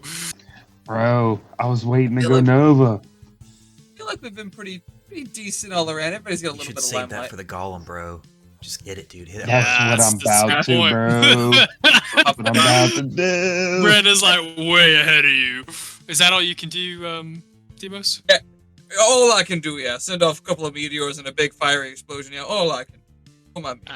I'm not impressed. I like to think I saw Randy look so cool with his gunshot that I just like finger guns them off. Pew, pew, pew. I love it. Wait, no, pantomimes the finger guns for the meteors, and then pulls out like a pantomime bazooka for the. Use your scroll as the bazooka. Like, oh, I love that. Okay, new headcanon. all right. See which one is not dead. This is the only one that's not dead. Man, it's not looking good. I don't think it has to leave Echo's range. So technically, these guys can squeeze. What does it say? Let me make sure I read this right. The ooze can move through a space as narrow as 1 inch wide without squeezing. So I'm going to say that it can get right here in between you two to try to do its thing, which is pseudopods. Echo, here comes the pseudopod. 21! That's 14 acid damage and you're grappled. Demos. 14 acid damage. Yes, sir. Alright. A 9. Man, everything that swung at you has missed. Alright, well. Neat. Zephyr, you're up. All right, you know what Zephyr's about. That Eldritch Blast? We gonna Eldritch Blast. We're still very angry at this golem. Gold. So, you know. Let's see. Hold on, I gotta get on the spells page. Let's see. There's no spells. There's never been any spells. Spells are a myth. Let's see, we are. So that's a 18 and a 13. 18 hits. Yeah. So that's 7 force damage. Talking about water, so my head doesn't hurt tomorrow. And yeah, we are gonna bonus action more blast. Wait, I think you can add the D4 to that 12. I did. It was a 1. Oh, okay. Right. So it was 13. Yeah. No, it was no good. No dice. 14. I guess I'll roll a bless for that one too. That's the 2. So that's a 16 on the shove. It's not me. I'm sorry. Well, I like I that hit you're it getting once, some decent. But I say 1d, so that's the max you can get out of that. That's 8 damage. Okay. Okay, cool. Full triple tornado hit one. Sure. I love how we so kind of accidentally turned the warlock into like this martial arts kicking people motherfucker. You stole well, his leg, motherfucker. If you had a metal leg, wouldn't you kick people? An eldritch metal leg. Drix, you're up. Echo, you're on deck. Should we do 20 top on of the, the round? 20 on the break? goal. Yeah, y'all need a Oh. break? But he just rolled the hit. We can resolve Drix's turn real fast. Okay. Yeah. Which one are you rolling on? The Dragon Ball Golem? Swinging on the golem, yeah. Okay. Then a 12 for my bonus. Or that does Something not to hit. See, I'm rolling That's really your good to bonus hit, action. but like just trash for damage. We've all been there. Let's take our break real quick since Echo or Brandon said something about it. I'll be back in 5 to 10. Yeah. Welcome back. I think Drix just went. He had a solid turn where he smacked the golem around. Echo, it is your turn. Randy, you're after the golem. I'm going to bonus action manifest Echo. for a half a turn in between the ooze and the golem right there. And I'm going to melee attack the ooze. Fuck. Sorry. Second 11 half of hit. session brought to you by Moonshine Cherries. 11 does not hit. Alright, second attack. Hell yeah. 20. I don't see that 20 for some reason. Let me go look in D&D Beyond. It just popped in there. There's some sort I of saw delay. 27 pop up. There it went. There it is. I don't know Oh, whose that internet sucks. or whose API is being slow, but it needs to fix itself. 11 damage. Is it the golem or the ooze? So why do I have a 1d6? Skimmies are Scimitar, I think, 1d6. is a 1d6. It's like a short sword. Yeah, but okay. Alright. If y'all are saying that's good. How does the ooze look? Definitely bloodied. It's diminished at this point, probably. Yeah, skimmies are 1d6. That's it. Did you hit was that last attack to the ooze or the golem? The ooze. All the Oh. attacks were on the 2 attacks were on the ooze. You get it. It's done. You slice through it. I like to think it's almost like not making calamari. I don't know what you would chop that's this goopy. It's like chopping jelly. Enjoy that imagery, y'all. Well, then I am not done. Heard? Put a big old red X on that mofo. Alright, I'm going to action surge longbow, and I'm going to use my sharpshooter feat. There's going to be a -5 to this attack roll for a +10 to the damage. Does a 23 hit? Yes, sir. And let's roll this damage if I can. Can't. Holy balls! How did you do that? Add 10 to that is 23 damage, and then I get a second attack. I'm going to do the same thing, sharpshooter feat. No, -5 to this. Does a 17 hit? Yes, sir. Well, Plus yes, sir. 10 damage to that is another 23. I'm gonna double check. You can do that whenever you want.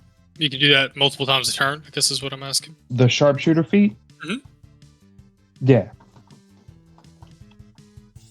Yeah, I'm Cool. showing 23 damage twice, so 46 damage. Is he still alive? Yes, sir. Barely. Barely? Yes, sir. I will unleash incarnation melee attack with my echo. Come on, baby.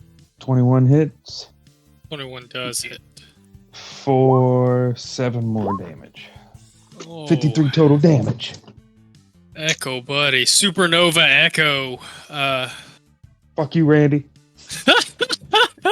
Yeah, So Right. it's I took that It's one back there down by myself, buddy. All right, you had some help. he put 2 arrows in it first. It's not down, but you guys watch Echo. I like to imagine it's almost like this whirlwind of arrows followed by big sweeping scythe cuts. Several chunks of bone go flying. One of the legs flies off completely. It is not looking good. Hot damn, Echo. It is its turn. It's gonna do. Oh man, yeah, it is a construct. It has no fear for its life. It should. Yeah, tell me about it. You know, Demos, odd or even? odd baby. Odd. It's even. Demos, you're gonna get the pinion attack. 17 hit. Oh, with the shield, it don't, motherfucker. Okay. So Determined to make Demos, it out of this combat untouched. you just barely. So again, you watch as one of the remaining wings coalesces into a single spike, and it like rains down upon you, and you throw your hand up in time to shield and stop yourself from being pinned to the ground by the bony wing. You're gonna get a claw attack. The other one's going to Drix. 18? No, because your shield. 18 meat. Drix. And I taunt well, it into swinging the third attack at me too. if you want to, Ain't no match for flesh and blood there. it understands Draconic. It just can't speak. Does a 21 hit? Oh yeah, 21 does it. All right. Well, you will take 13 damage total. That's okay. Ooh, that 13 to me. That's 13 to Demo. So he decided to mouth off to it, and got a little flavorful taunt there. Up to half health. Randy, you're up. Demo's your own turn. All right, it's just one Like that left. shit earlier, Brandon. Now Randy's gonna clean up your mess. He did 50-something damage to it though, so it's Solid. All right, I already measured. I'm exactly 30 feet away. I'm actually gonna stop halfway through, and the first thing I'm gonna do is try to take a shot at it as I'm headed towards it. sorry. Stop halfway through, made me giggle like a 4-year-old. Oh no, rolled a 2. That's all right. Randy's too busy drooling over Echo's display of violence. Just shake my head. I'm like, I wish I was that manly. I'll He's finish twice headed the man towards I'll it, ever be, and that's not just because there's two of them. and I'll take a swing with my Mithril Katana for a bonus action. Okay. 20. That hits. Let's see if you roll enough to do it. To it. That sneak attack. Do you get that baby. bonus attack? Yeah, sneak attack. That do it to it. I like to think you dash in, you miss the shot, you look Echo square in the eyes, and then you just like take the head from the. There's a spot where Echo has chipped the spinal column enough that your Mithril Katana, looking at Echo, never breaking eye contact, you just pop the head from the rest of the body, and it collapses. Look at Echo. I'm like, I missed on purpose, and then like a piece of the ceiling collapses down behind it. I like to think that Deimos, who was like getting ready to go, just like burst out a lightning over the corpse. Like, yep, it was still struggling there a bit. I wrapped it up for you. You're welcome. Congratulations, Mantis. You have survived the Guardians left behind in this very old creation forge. I will remove these to the As I side was of just you stuck all. back there in stone mud. Just, hey guys, little He's help? good. He's good now. Little help? His prosthetic helped him out of that. His prostate helped him out of that, as Joey thought he heard. I am gonna snatch that skull for sure. That's definite booty. Does this have any runes in it like the Naga did? It is not. You know, I would say, do I need to? Thank you for adding that to the inventory. I wouldn't even make you make a roll. I think you guys had determined that the runes on the Naga specifically were to keep that bubble alive, that barrier alive. Y'all were trying to get past. This seems to have just been placed. You could probably gather this was there since the inception. Like the things that you guys just encountered, just because they don't have to eat, because they don't have to live, just never died when the outpost was abandoned or run out or whatever happened. Are the vats full of more ooze or no? If you climb up and take a look, I like to imagine there's a little bit of someone tries to climb up, slides back down. They're, like I said, they're pretty tall. But if one of you climb up in there and try to look over it, there isn't any liquid in any of the vats.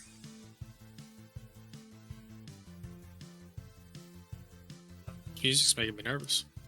Is there any other things of note within booty? I would say that most. So just. Ow. Oh, sorry. My neck twinged. Looked like me earlier. Kids, man. I shouldn't call him a kid. He's probably out of high school. But crank on my neck. See what happens next time. Anyway. I would say, maybe just for fun, one of the vats you guys look in does seem to have.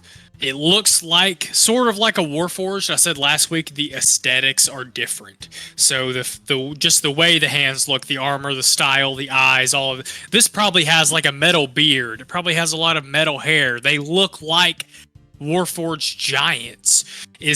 sitting down with its arms wrapped around its knees inside of one of these vats.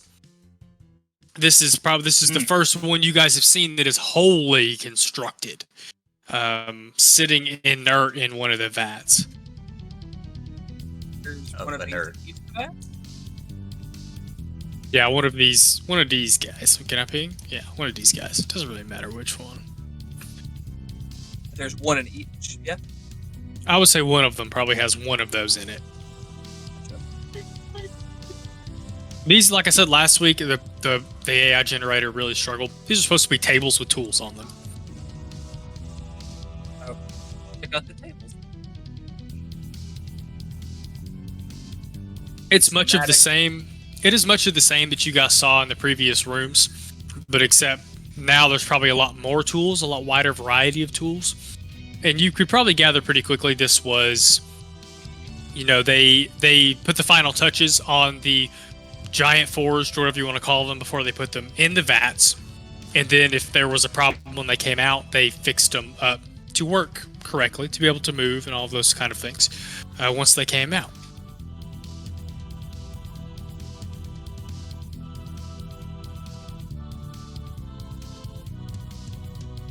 Aside from these, is there anything that, I don't know, sticks out or looks of interest? I assume Deimos took down all of the info he gleaned from the hallucinogenic ceiling. Let's see here. Let's find out together. shall Ghost is just popping mushrooms to have this adventure. He thinks he's got magic powers, but he's just tripping balls. At the end of the campaign, it just flashes back to this moment. It's like he thought he cast Fireball, but he actually lit a stick of dynamite, tossed it over the back of him, and it just happened to blow a barrel up that was full of, like, carcinogenic materials. Now I want to play a wizard who does sleight of hand for his, like, checks and stuff to do stuff like that. Look like a wizard, but really a rogue. I like that better than, like, plot twist. This whole campaign is just Deimos' fantasy. He's writing his dissertation for his doctorate. This whole campaign is just his fantasy. There's not... You don't pick anything out, Randy, that you guys haven't already... The best you can tell, this room was mostly cleaned out. I would say at this point, y'all could tell that for whatever reason, it seems to have been evacuated in somewhat of a hurry, based on the tools left around, the Warforged... Pardon, the giant Warforged left around that had not been activated. You haven't found any physical bodies or physical giant remains. So the best that you can determine, it wasn't overtaken, but seems to have been abandoned at a fairly quick pace. Okay, fair enough. Is there anything to All right. pillage off that corpse before we leave? No, sir. It is a skeleton. Unless you would like to make a survival check to pull some bones off of it. Sounds like y'all got the skull, because someone called that out ahead of time. But... I think somebody knocked it out. Knocked the skull off, too. That made it a little easier. Cleaned it off, it landed right in his hands. Let the record show. but it's He moves his giant. eyes glow white. He takes, like, a step to the left to just hold his hands out, like... Okay. I don't think I have anything else I want to do in here then. My survival's garbage. I mean, if anybody I would have wants made a bones, cleaner go for cut, but that's all right.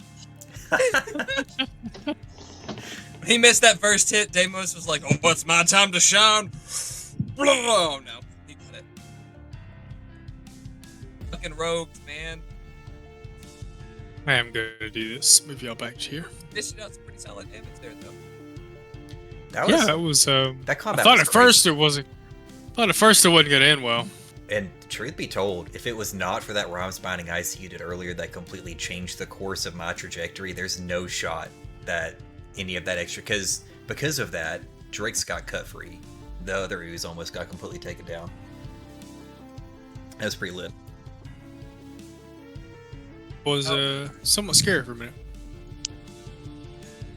Okay, Mantis. You guys can, of course, leave that room. You can do anything else you'd like to in that room if you want to. Anything else you want to do in the room, let me know. the rest of the dungeon is yours if you wish. This is you're realizing now coming back out of here, this is likely the control room / the final finishing room. You can see these things I have put here they're meant to be like the things the completed Giant Forge were hung from, to kind of put the finishing touches on them and stuff before they were taken into that room to be put through the forge. And then this is the room that had all the written stuff. Little mini library, if you will.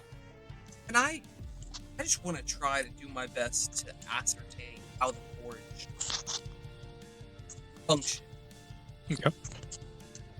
Go ahead and you can make an Arcana or Investigation. I'm going to roll several things into this.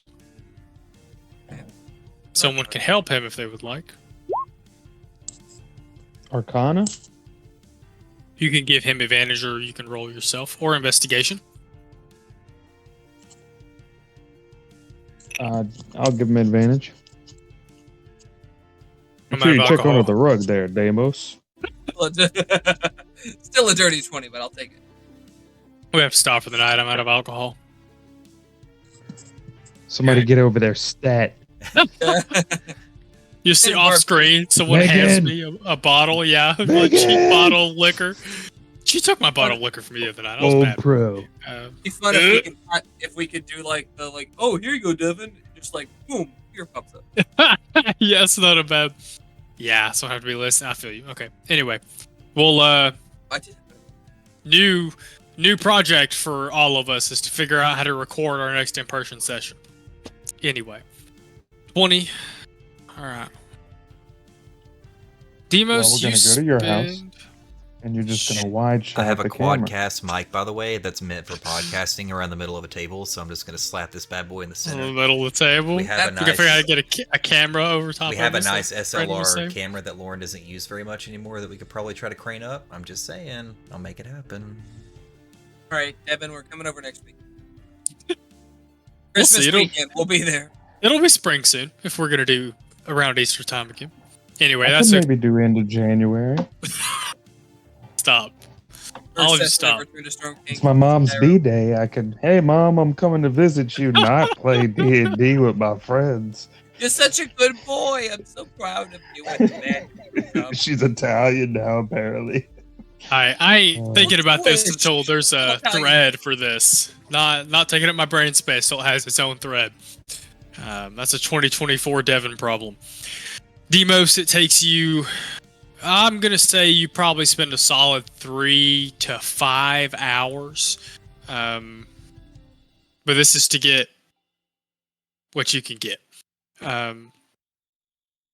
Pouring over. So I like to think this is. I'm gonna bend my rules a little bit. Y'all can take a short rest if you want.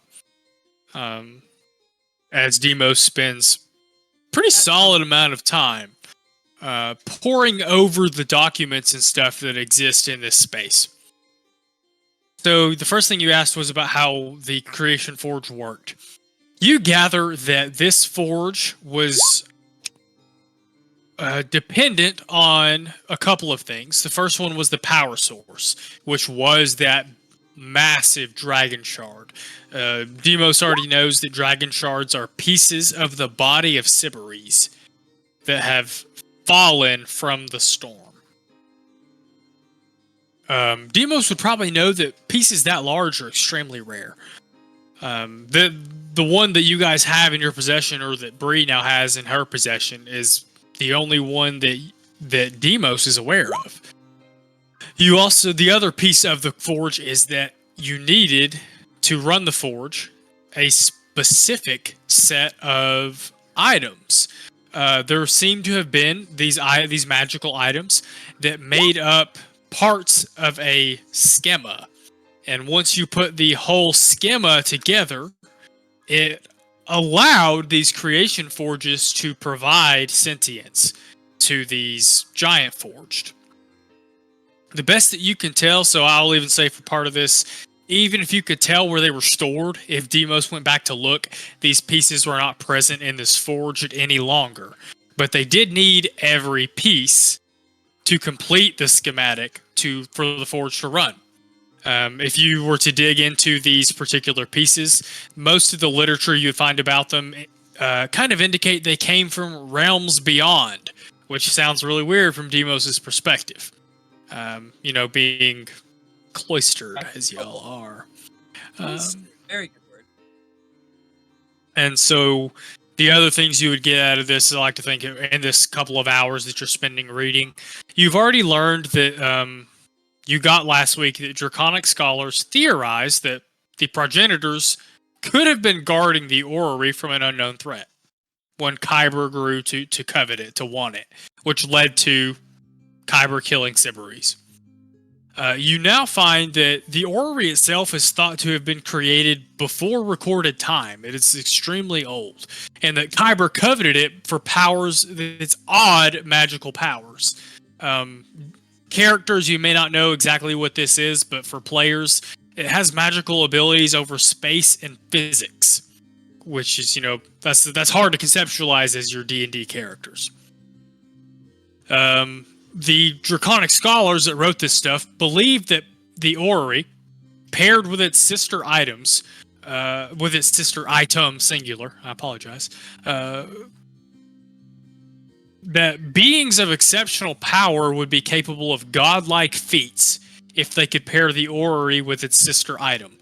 At the time of the writings that Demos is reading, the location of the sister item is unknown. And if you really dig Demos, you have they didn't seem to ever be able to uncover exactly what this sister item was. They just knew that there was another item of similar power to the orrery, and that if the two ever were wielded by the same entity, they do kind of stress that you had to be pretty close to godlike to hold them both at the same time. That some godlike feats could be accomplished. And then the only other thing, that's all the big stuff. The only other thing I think Demos would realize at the end of all this is that Demos, you're very likely the first person to discover any kind of literature about this thing, about this particular topic. You've made a literal discovery in the world of academia.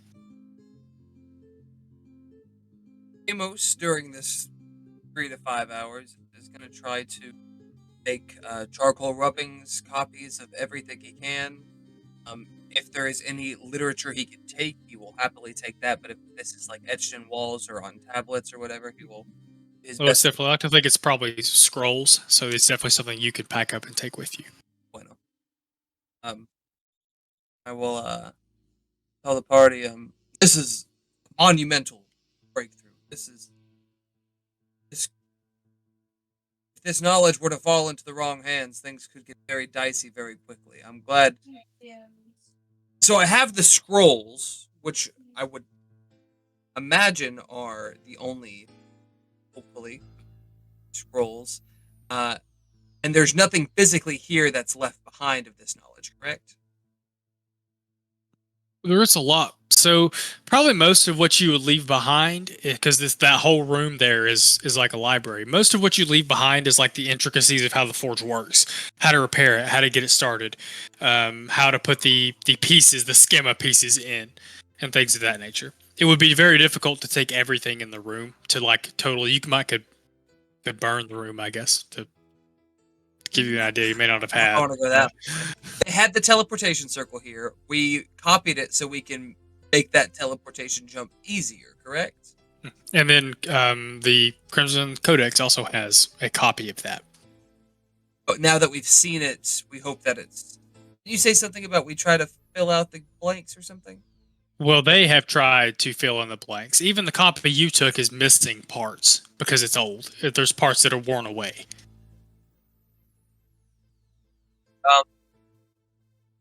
That as it may, there is another section of this facility we have not discovered. Main point of interest. Your audio's cutting out a little bit there.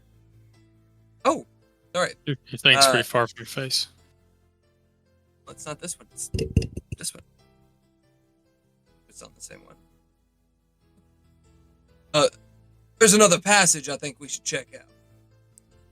I agree. I was gonna ask if I could go blow it open. during my short rest, but I don't think it's a good idea to do by myself. Also, if you share any of that with us, I think I still have a small level of concern about us discovering that this exists and could potentially still be functional. We now also have the schematics to make it operate. And we know just from dealing with Vera and other people that, like, I know from an academic stance, it's a huge discovery, but I think if the wrong people found this, there would be a lot of very bad problems. Well, what's important to note is that it needs the Dragon Shard and the Schema pieces, however many there may be. We have the Dragon Shard back on Eberron. Nobody can just fire it up while we're gone unless they happen to have that shard and all the Schema pieces. So it's not leaving a loaded gun, but it is definitely that we don't want people. Yeah, I think my main reservation is that, like, you have a great relationship with Calden. I barely know the guy. And so divulging a certain level of information while making me nervous, I trust you, so do whatever you want to do. I understand your trepidation. I do trust Calden, and I understand that you two may not be. Didn't RP and read at the same time, brother. Ooh, interesting. Okay. Oh no, I don't like that at all. I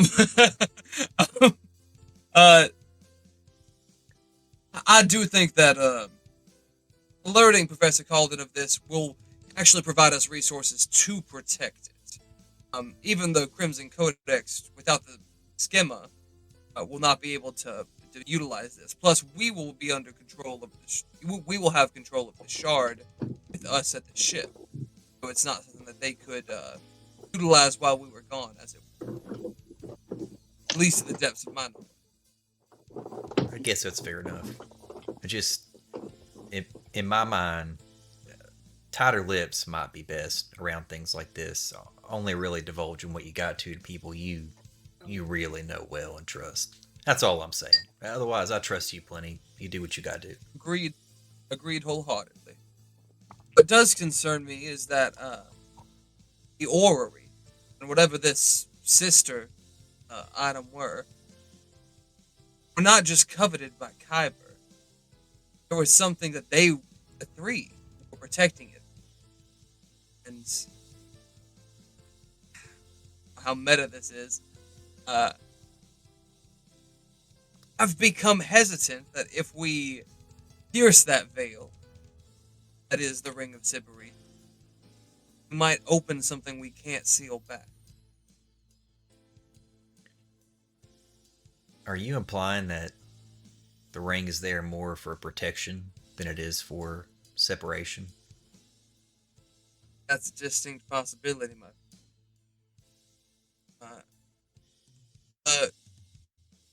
The prophecy that I was revealed to me when we came. It does not bode well from my perspective. There is no longer Dragon Above. Sibiri is being known as the Dragon Above. Void will covet the key. I don't know what's beyond the ring, but Void seems like the most of what my imagination would conjure.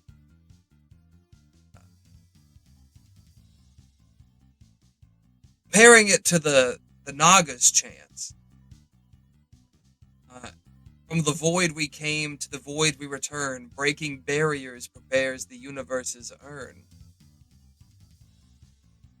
Destroying, using the spell break, what do we call it? The Starbreaker? Starbreaker.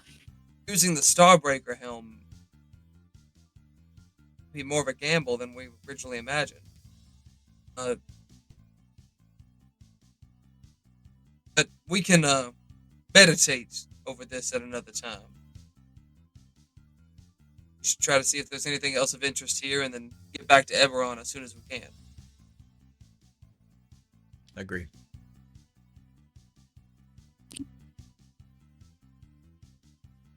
Everybody that wanted to roll your hit dice for that short rest I gave you, if you haven't already. Please, sirs and madame. Damn, did y'all get back to full health from that? You lucky sons of bitches. Randy Actually, redeemed not himself sure what my from hit that points from were. that first fight because I didn't take a single hit. I was the only one to take a hit the first time. Yeah, I was thinking that. I was doing good until I got cocky and taunted a motherfucker. Yeah, I got smacked by Big Ol' Claw. Okay. I won't make y'all think too hard about it. So You know what I'm Can thinking y'all- about? The Devin gave us a short rest uncharacteristically, so there's probably it's- something else waiting for us. And because I I'm opened my just gonna stupid give big mouth, y'all. I'm gonna get hit first for Yeah. sure. Like, it better be fucking Randy.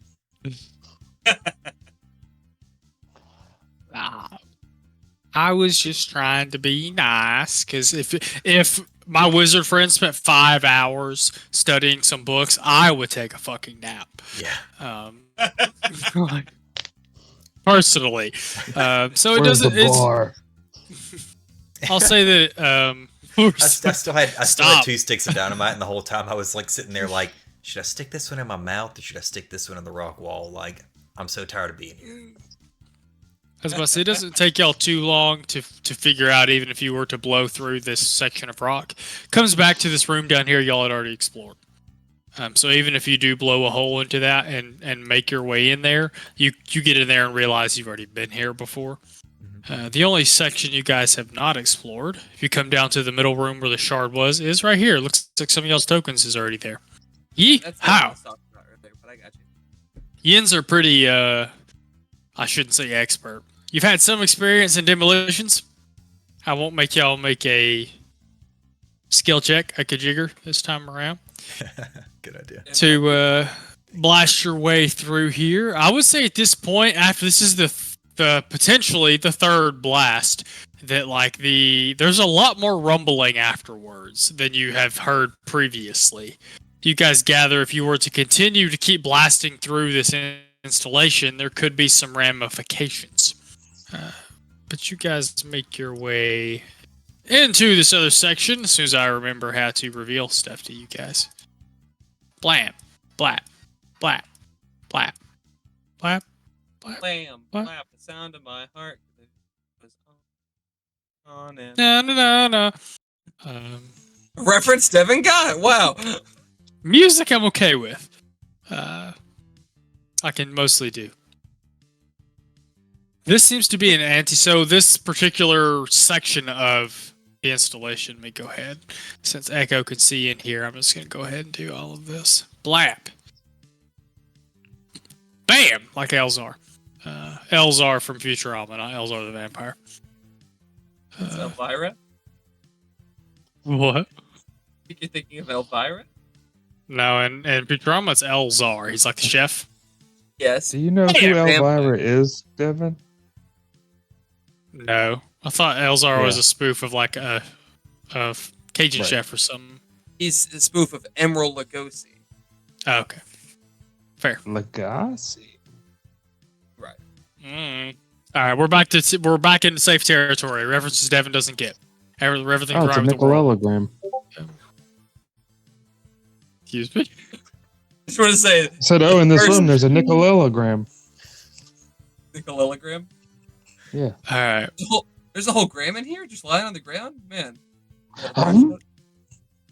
Oh boy.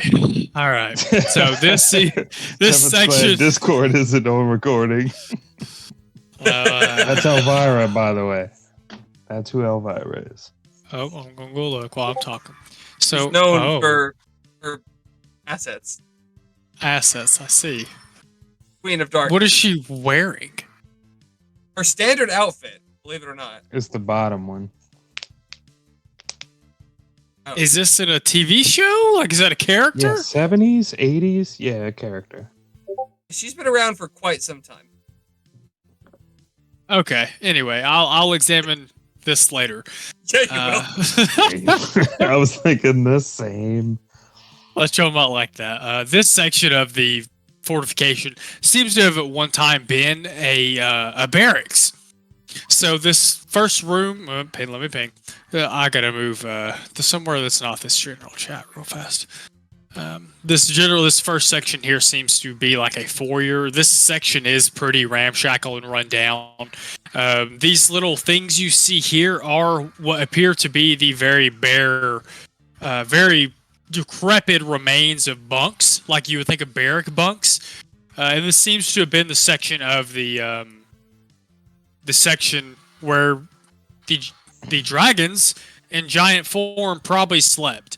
And I would think that it wouldn't take someone like Demos, maybe you guys have to discuss it for a minute, to realize that they slept in their giant forms. This was very likely a spy, an espionage outpost, where they masqueraded as giants for most of their time here.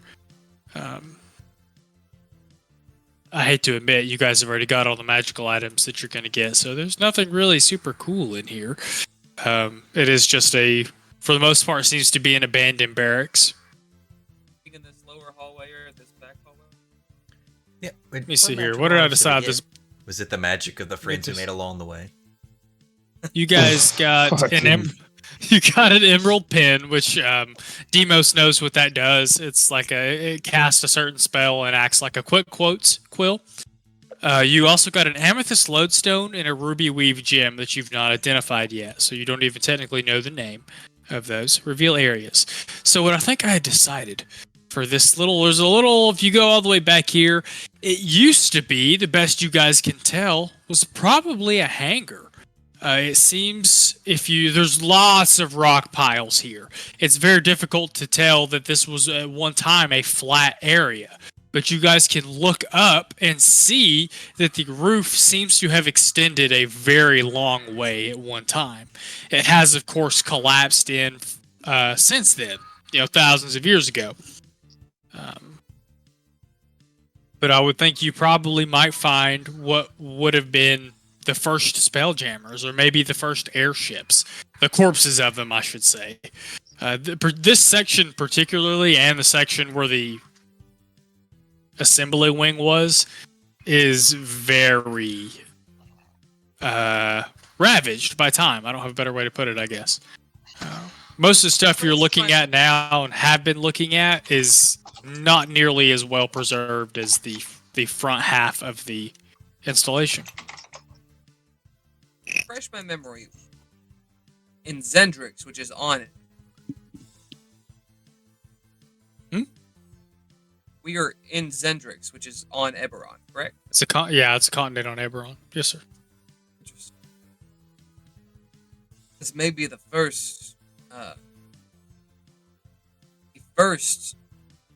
spelljammers and space traversing vehicles that planet had access to. It is theorized, of course, that the creatures that came before us had much more technological means than we understand. This is rather eye-opening. I didn't realize they had reached such heights. Literally. Lean over your shoulder a little bit. I'm like, you reckon they flew things that were like saucer shaped with anti-gravity propulsion? The room looks pretty small, but it's real tall. I think they probed the fuck out of some motherfuckers, if I'm being honest. They had giant fingers. That's not good. He said it, not me. Write it down. Write it down. The quill just starts jotting it down.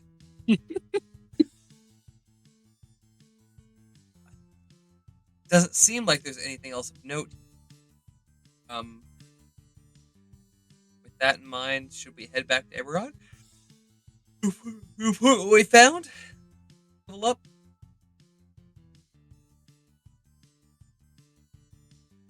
I got nothing else to look at. I'm ready to go whenever you are.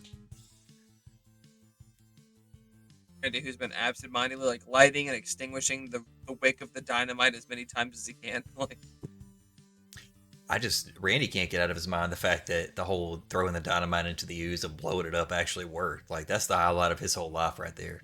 Like, it didn't matter that he killed the bone golem. Doesn't matter. It was that moment that was like, it's the coolest thing I ever did. As soon as that dynamite exploded, Randy's over here like, "You're so cool, Randy." Turns your back to the explosion. Head off a dragon.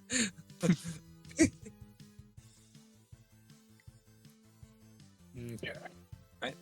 Say we GT at the FO. All right, y'all make your way back to the ship. I will admit, just for shits and giggles, there was an encounter in that room, but it would be superfluous at this point. Kick their ass too. Yeah, didn't want to waste y'all's time with living spells. Kind of fun, but not really. You guys make your way back out of the expedition site. Sorry, my brain quit working on me for a second. Make your way back out the tunnel you came through, back out the entrance you came through that had been cleared by the previous expedition. Back onto your ship. A1 is happy to see you guys. He expresses a slight amount of discomfort with a number of very large reptiles that live in this area. And before you guys, Dragons? dinosaurs. Oh. If you ask, you get several descriptions of dinosaurs. Before you guys blast off like Jimmy Neutron or the little Einsteins, depending on how off the rails we are at the moment. Back off into the stratosphere. I don't know what song makes me think of the word stratosphere. Shine Down song, probably. Oh, Or I know y'all what song guys- you're thinking of, but I can't quite place it. I noticed a little bit of it. Brandon knows. Tell my mother. That's it. That's it. Mother, I hope they understand. That is it. Solid song. Forgot it existed. 10 out of till 10. Spotify Never or heard it. Playlist right now. some music, Spotify or Sirius XM or something played it for me one day, and I was like, "Oh god, this song exists." Are you guys going back to Corvair, the continent that Sharn is on, or are you going to the Rock? Oh, bro. I am the rock. Do you smell what the Rock is cooking? Well, I feel like, what is it, just Vimac on the rock, and then, like WWE? I mean, how many days did we spend here? Has it just been one? One? Yeah, it's just been one. But by the time we Joey got here, died. the time to meet Vimac had technically passed, right? Just in the time it took. No, to get sir. here. So, you landed on the 2nd, and the meeting is on the 5th. So you're going to be late no matter what. If you were to fly out of the Rock, it takes 2 weeks. If you fly back to Eberron, you'll get back to Eberron on the 9th. If you were to fly to the Rock, you would get there on the 16th. I'm just wondering if we should try sending a message again, since it's been at least a day-ish. Let's see if we get. You can back before we make a definitely attempt decision. if you would like. Yeah. Okay. So you get back to the ship. Y'all kind of take off into the stratosphere to get your bearings. Even if you don't pick a direction, it's not hard to have a Spelljammer float, for lack of a better term. You have A1G1 send a message to Vimac. What do you do? You have you don't have to give me the exact message, but do you have an idea of what y'all tell him? If nobody else has anything to say, I'm gonna start threatening him a little bit. I'll at least let him know, like, hey brother, you spared your life once. Told you we try to figure out what was going on with that, what you call it, inside of you. I was cordial at first, but if you don't answer us, at least let us know that you're gonna show up for the meeting. If I find you, I'll start looking for teeth.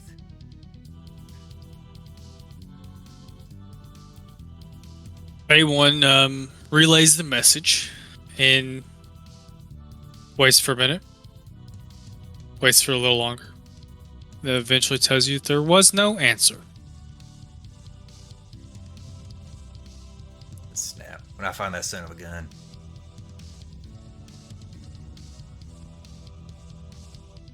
A1's over, like, what's the, I don't know if it's a meme, but like when mommy and daddy fight, A1's like, ugh! Pat him on his little tin head. It's alright, buddy. I'm not mad at you. I'm mad at that two-timer that I decided to let go with my tie-breaking vote that I'm taking personally right now.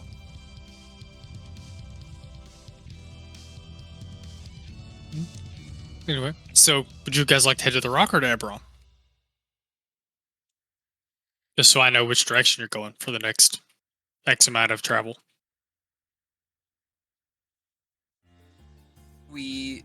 We have to meet Vimac. If he will be there. Is the wrestling thing imminent, or is that still a ways out? I forget what date that was. I don't remember what date y'all set for that. I don't think a date was set. We never Or actually said maybe Would we miss out on anything going to the Rock first, just in case? Like, even if Vimac doesn't show? Well, let me ask it this way. As you said, it takes longer to get to the Rock than it does to get back to Eberron, right?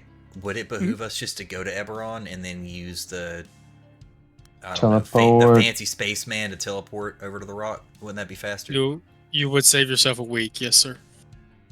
So we should probably just go to Eberron either way. All right, Eberron. Boom. 1. Zoom! 2 more. Agreeable. Yep, me. I'm in. Let's go. I'm glad someone realized that.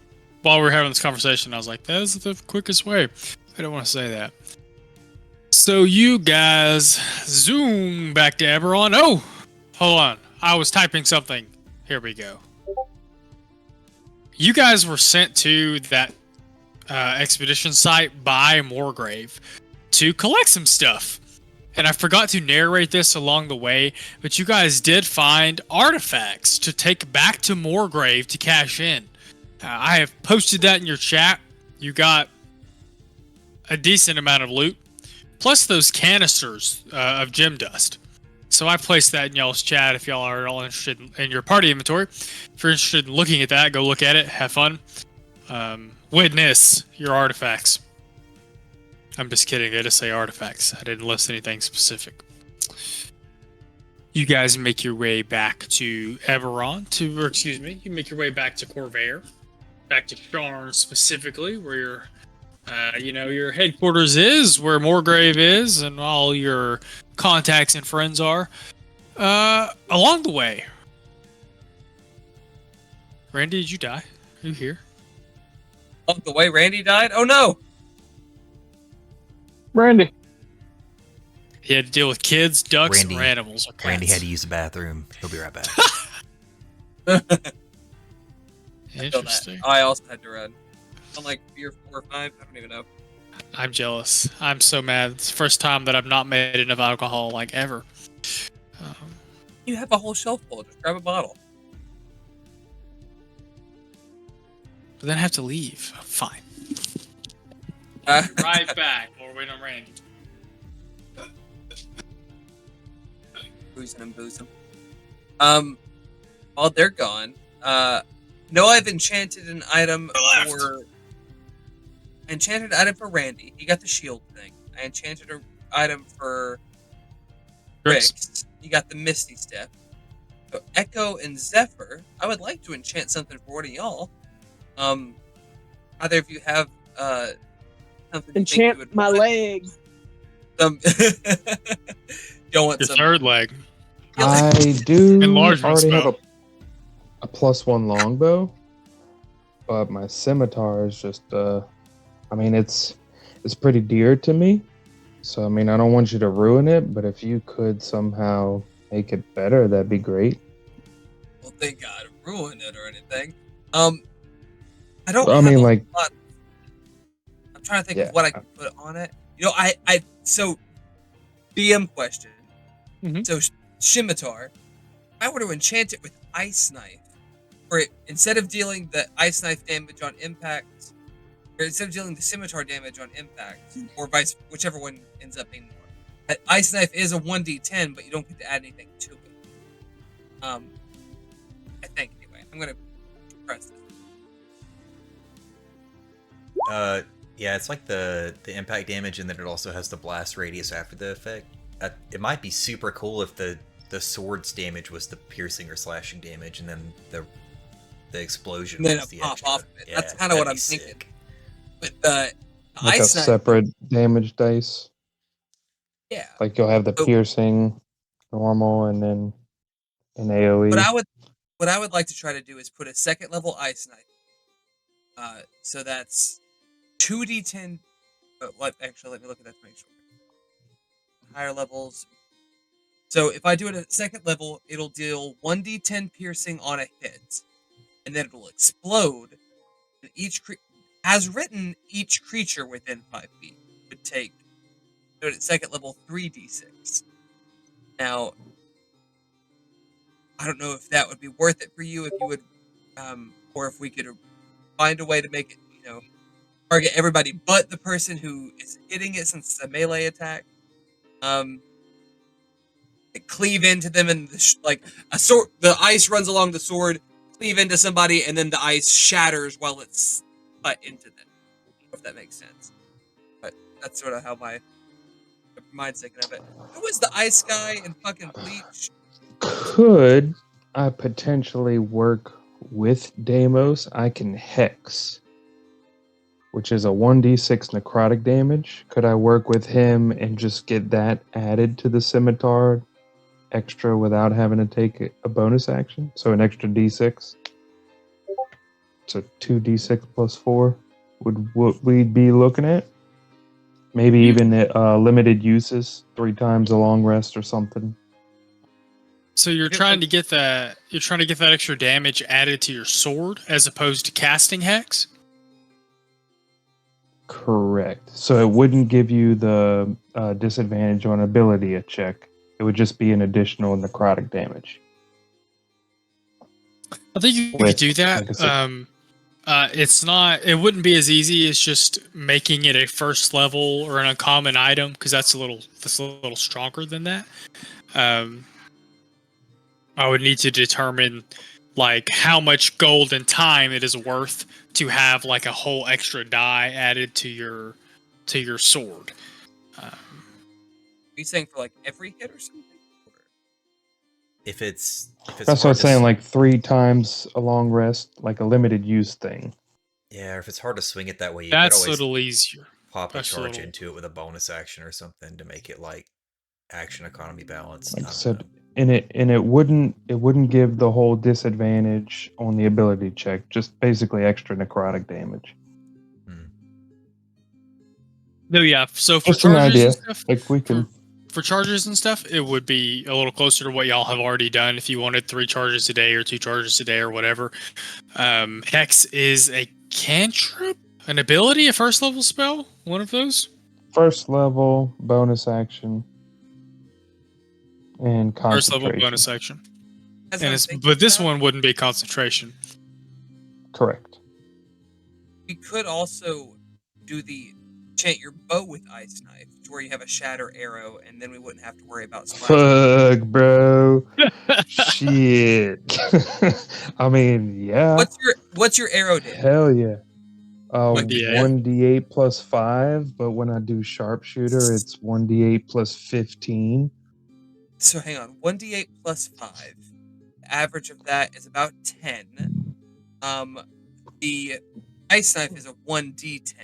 So the average of that is only about a 6. You'd be better off keeping the arrow damage and then just adding on the shatter of the ice damage. Canonically, that makes sense too, right? The arrow already does piercing damage like you're slinging an ice knife, so the arrow does regular damage, and then there's like that after effect AoE when you pop a charge into it. Bro, hell yeah. I think that would be pretty... And that would, if a 5-foot radius, if you hit a target and there's 2 people standing beside it... Fuck you, Randy. All for Randy. And that still falls within... Deimos goes up to Echo like, we'll get you the kill next time, buddy. I got stock shop.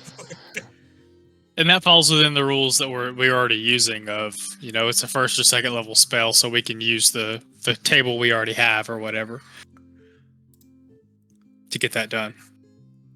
Who needs glass tipped arrows now? I still like your idea of like a healing potion EpiPen arrow. I still got a couple of them ready to go. Yeah, I don't fucking need them. To drop. I thought that I'm gonna do more damage than heal. I think while this is happening, I'll walk up and I'll sort of look at everybody and say, if y'all threw him hauling about all your weapons and whatnot, I actually heard something from Sai. He's a little bit cryptic, but it sounds like he might think we're in a little bit of trouble. He recommended that we pop over to the rock, and he said we should probably do it in the cover of darkness. What time is it? Like daytime right now? What time did we get back? Y'all are traveling at the time you received that message. Y'all are on the way back to Corvair. All right. Yeah, I so mean, I'll it's just blow always that to the dark party. in space, bro. Shut the Are you saying that we shouldn't teleport? Or like we're already in No, Sharn? I think we should. Y'all You are on the see- way back to Sharn, but we will. If y'all want to go ahead and fast forward, if there's not any enchanting happening, There will be some. If they want to enchant happening. along the way, we were gonna take the. We can't really speed it up. We were gonna take the trip anyway, but I'll just let them know like when we get back, nightfall rolls around. We should probably go ahead and pop over there. It made it seem like it was kind of urgent. Sounds great.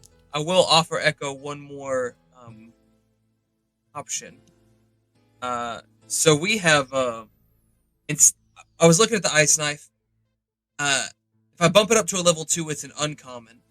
Level 3 is also an uncommon. Theoretically, uses the same resources. I could put like a Rhymes binding ice on the bow instead of the ice knife.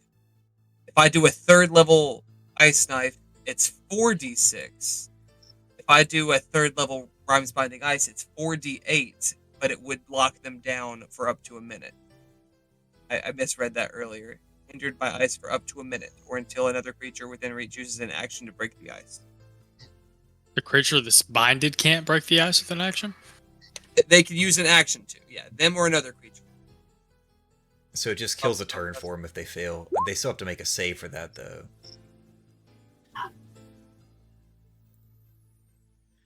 It is a save. Whose save would we use? You could do more damage in a smaller radius, or you could do a cone of damage and potentially lock stuff down.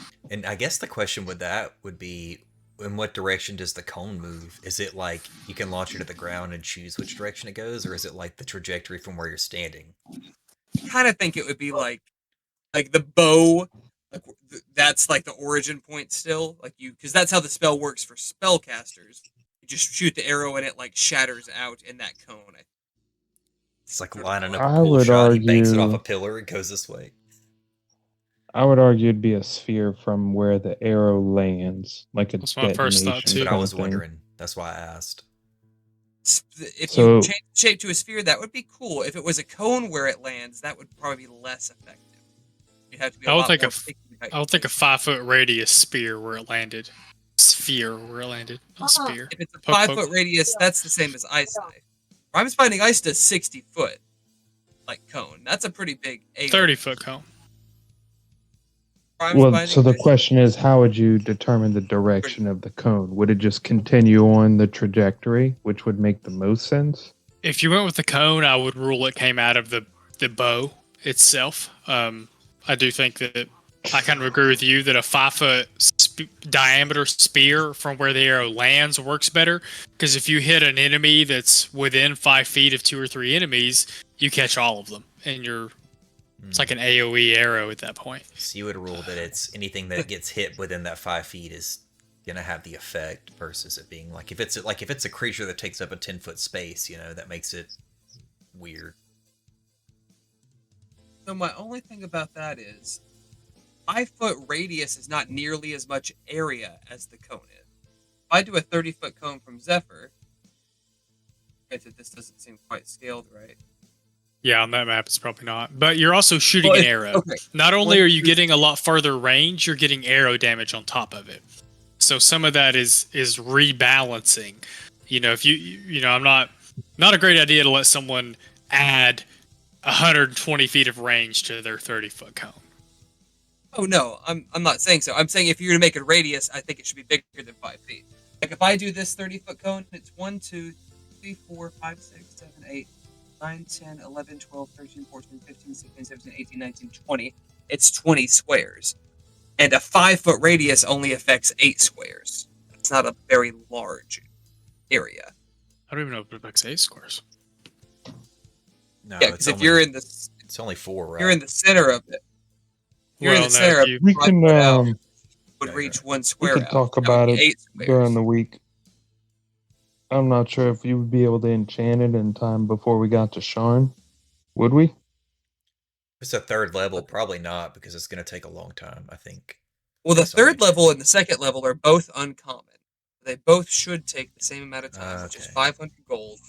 It's 25 gold for casting. We couldn't finish it in the week to get back home, but it would be it wouldn't take much longer. Yeah, but I'm okay with, regardless of whatever we decide through the week, I'm okay with saying that retroactively, y'all do this enchanting while you're flying, so that Okay, cool. that week can count towards your enchanting time. All right, cool. Yeah. It's not bogged down the sesh. And with this arrow, I cast Fireball. We could do that too. That's always an option. Dude. I'm just saying, whatever you want, man. I want to hook everybody up with at least one custom enchanted item. So, Dude, imagine me going Nova with fireball damage on top. And blow yourself we up. teach Zephyr minute meteors.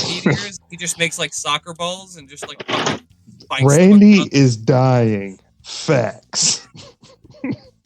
Hey, you're gonna blow me up on purpose. I'm tired of being upstaged by this stupid bug. One time. We'll see who gets the last laugh. Ooh. The funny That's a thing rock Oh, is, look at fact. me with my katana. the funny thing is, Randy's not even competitive. Like that last fight, sure, maybe a little bit, but I think it's because you started it. Did I? I'm gonna say you did for my character's flavor. Who knows who actually started it? Yeah, who knows who actually All I did. know is when we sail off to Wild Space, I'm going to be the one wearing a cowboy hat. Take it for what it is. I view us as more like brothers. We just we wrestle a little bit and we have fun killing things. Sibling together. rivalry. Yeah. I mean, Yeah. I showed you mine, you showed me yours at the table that night. Fucking All right, gay. boys, we're gonna move on. So good. Anyway, yeah, we should get.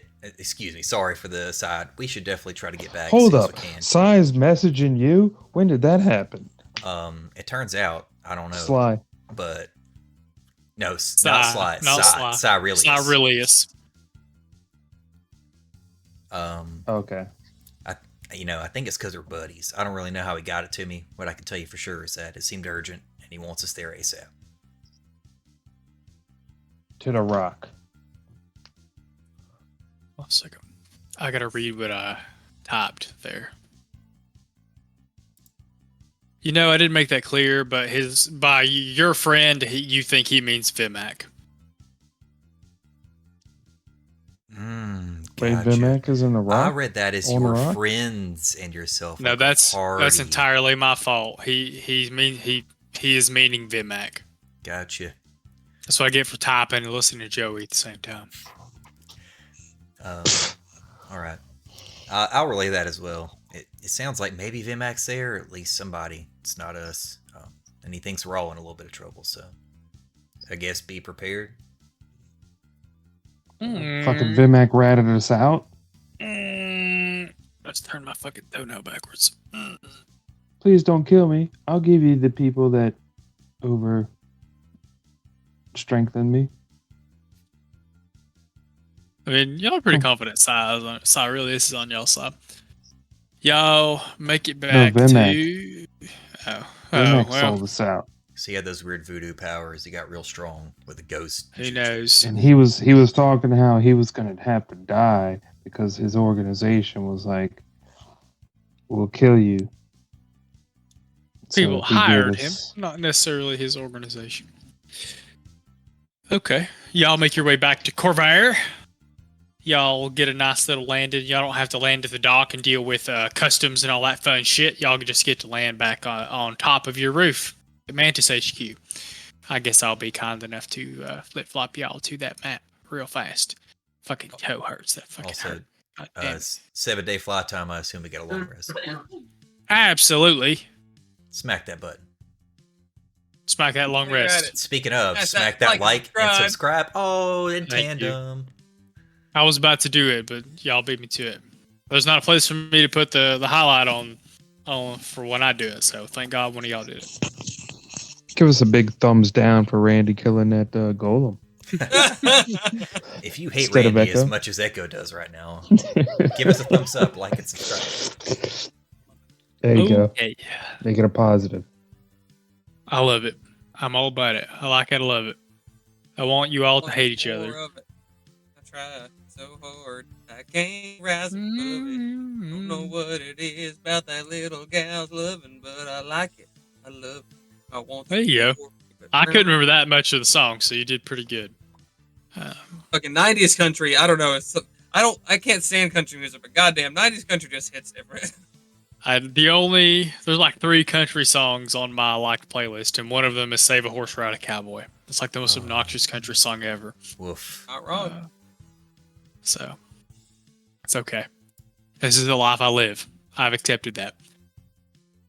All right, you guys make it back. You land. Is there anything you'd like to do in Sharn before you teleport to the rock? How many health potions do we have in our inventory? A lot. Okay. One second. Recently, I would like to check in with Calden and relay this the notes. Give the artifacts over and stuff. Yeah, pass off the artifacts. You have, hold on one second, 4 regular healing potions and 3 greater healing potions. Okay. I might go snag 2 more. I feel like in the bag I have 8 standard healing potions. You converted some of them to graders. Like at one point I allowed you guys to like change some of them. I do not see any graders in the bag, so that makes sense why I have. I'd probably go snag a few more standard healing potions while he's going to do that, just to have a couple extra laying around. How many you want? Take 50 each. 50 each. What was the conversion rate? 3 to 1 for greater? Can't remember. Can't remember either. Looks like it was 2 to 1. 2 to 1. We got 3 greater. I'll buy 6 and then just convert them to 3 more greater to have them. So that's Okay. 300 gold. I don't know if that's cheaper or I don't know if that's better or worse for you guys as players, but heard. We got money. I'm not gonna sweat it. I won't hold How it many did up. you buy my dude? He bought 3. It's minus Or well. 300 gold. We have 3 more greater healing potions minus 300 gold for the conversion on it. Wait, 50 gold for greater healing potions? No, sir. He bought 6 standard healing potions, and then he converted those to 3 greater healing potions. Because I don't remember how we did that at the time, but it's fine. It's all good. 'Cause I think we can use the standard ones for the arrows, right? So I don't know. I just didn't want to burn all of those. That's why I figured I'd go buy some more. That way we had at least enough graders for all of us, and then still had some standards to maybe make arrows later. If we're still into that kind of thing, I don't know. Oh, that's definitely good to have. That fight make you nervous, Randy? It made me a little bit nervous. For It's only going to get worse from here. Yeehaw. So, Demos, you go to Calden. Is there anything you don't want to tell him or turn over? Or are you going to pretty much give him the whole spill of everything that happened?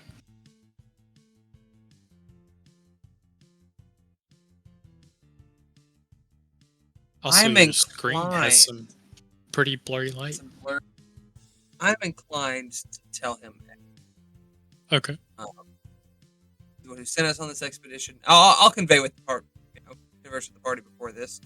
The person who sent us on this is one of the few people that I feel I can trust, pretty much explicitly. I understand that that's if y'all have reservations and want me to withhold certain information, I will. But My only ask is this: can you ask him how he intended to make the orrery a little less dangerous if he's done with that, like what he did or what his plan was there, just to sort of get an idea for how he's operating? that's a great question.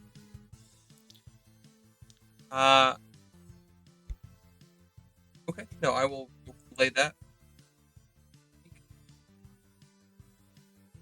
Otherwise, I trust you much more than I trust any other random person not in this party, so whatever your judgment is, I'm just going to vote with you.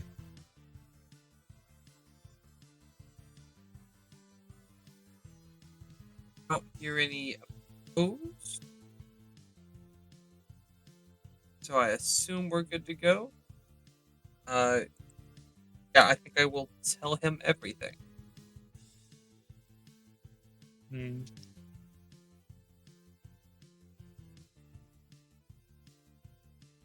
One second.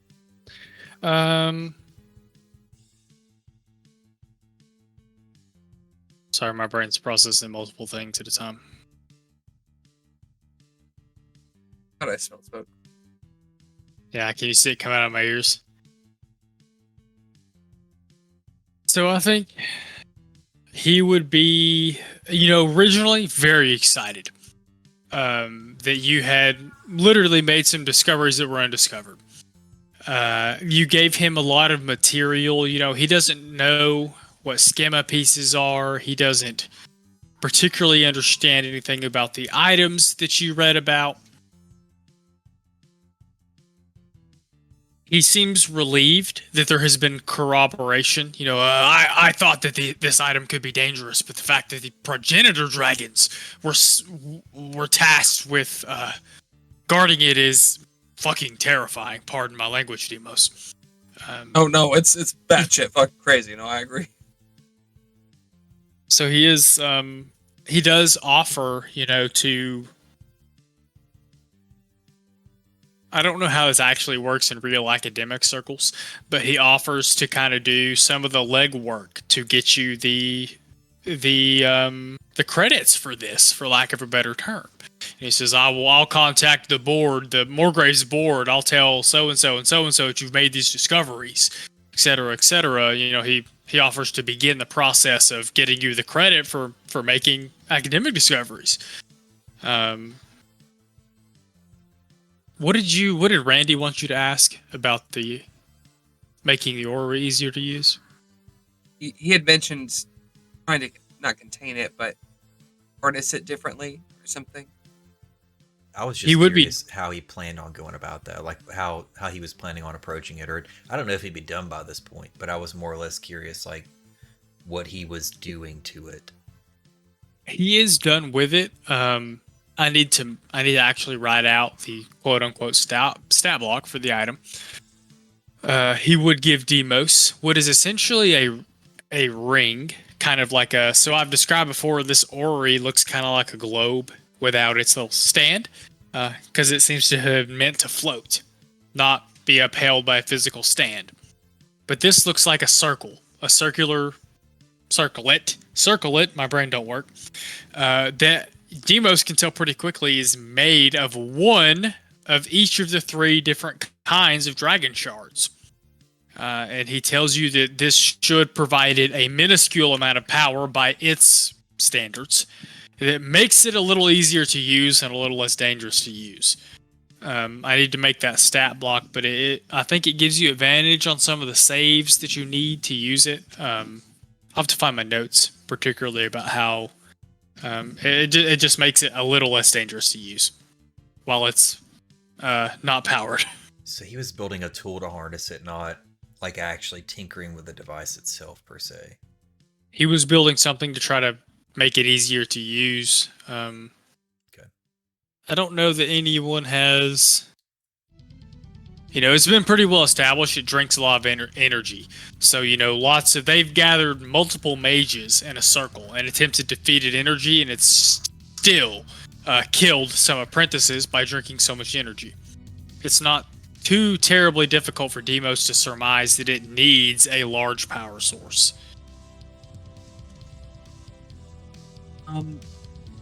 Amos will also share the bit of the prophecy that he pulled from the ceiling there with him, and express his concern that he's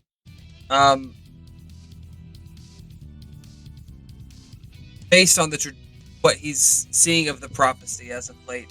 He's concerned that going forward with the Starbreaker could break more than just the wall, as it were. Might take out the wall, but the ceiling might come down with it. Just want to get his thoughts on that.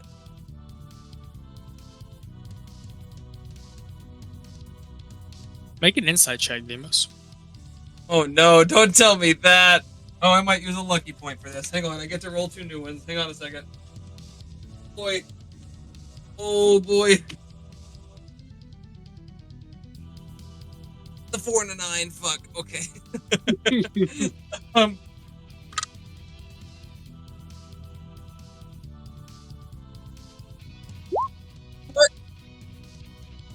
guessing you can make that a 9.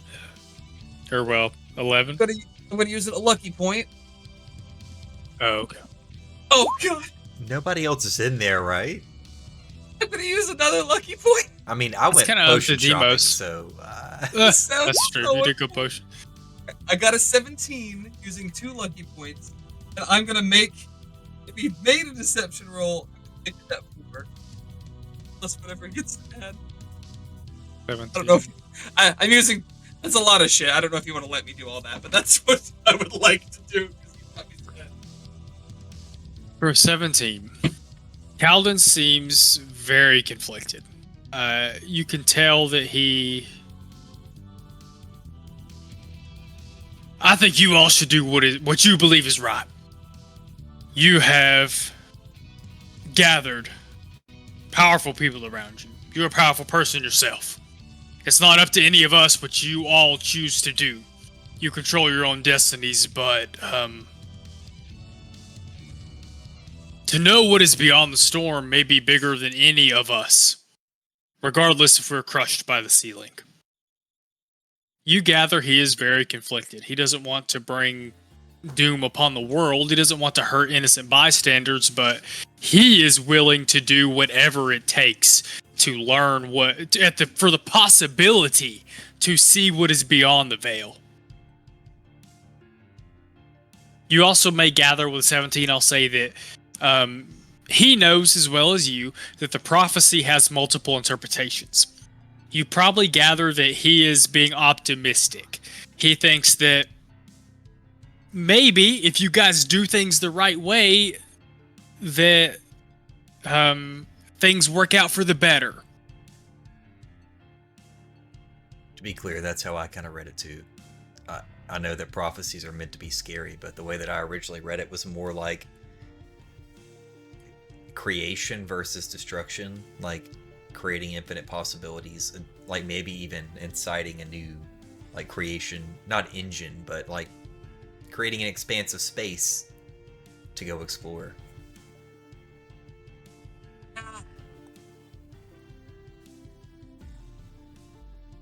I'm not fully deterred from continuing, but I am much more hesitant than I was before we found this.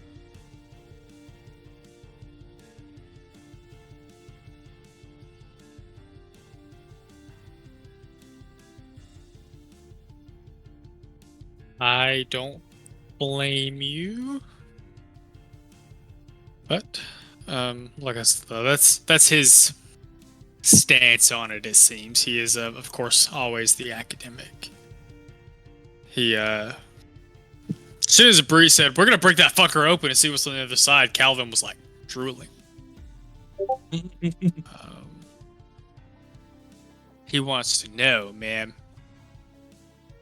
What? What's going on here? I missed some stuff. Poorhouse Tarkinen. Is that tonight? What? No, I'm sorry. I'm looking at stuff from November. I was like, It's huh? okay. It's okay. It's all good. Thora, where? No, that is my biggest. You know what? I'll wait a minute and see. We may or may not be getting ready to wrap up. We'll Yeah, find out in a second. As far as Randy's concerned, by the way, he's like, I ain't afraid of nothing anymore, you know? Like, Once you get out, oh! Thank you.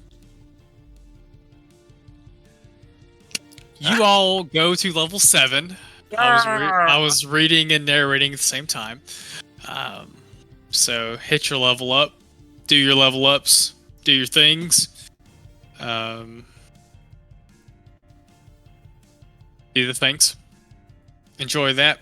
Sorry it took so long. Things will probably move a lot. You know what? I'm going to stop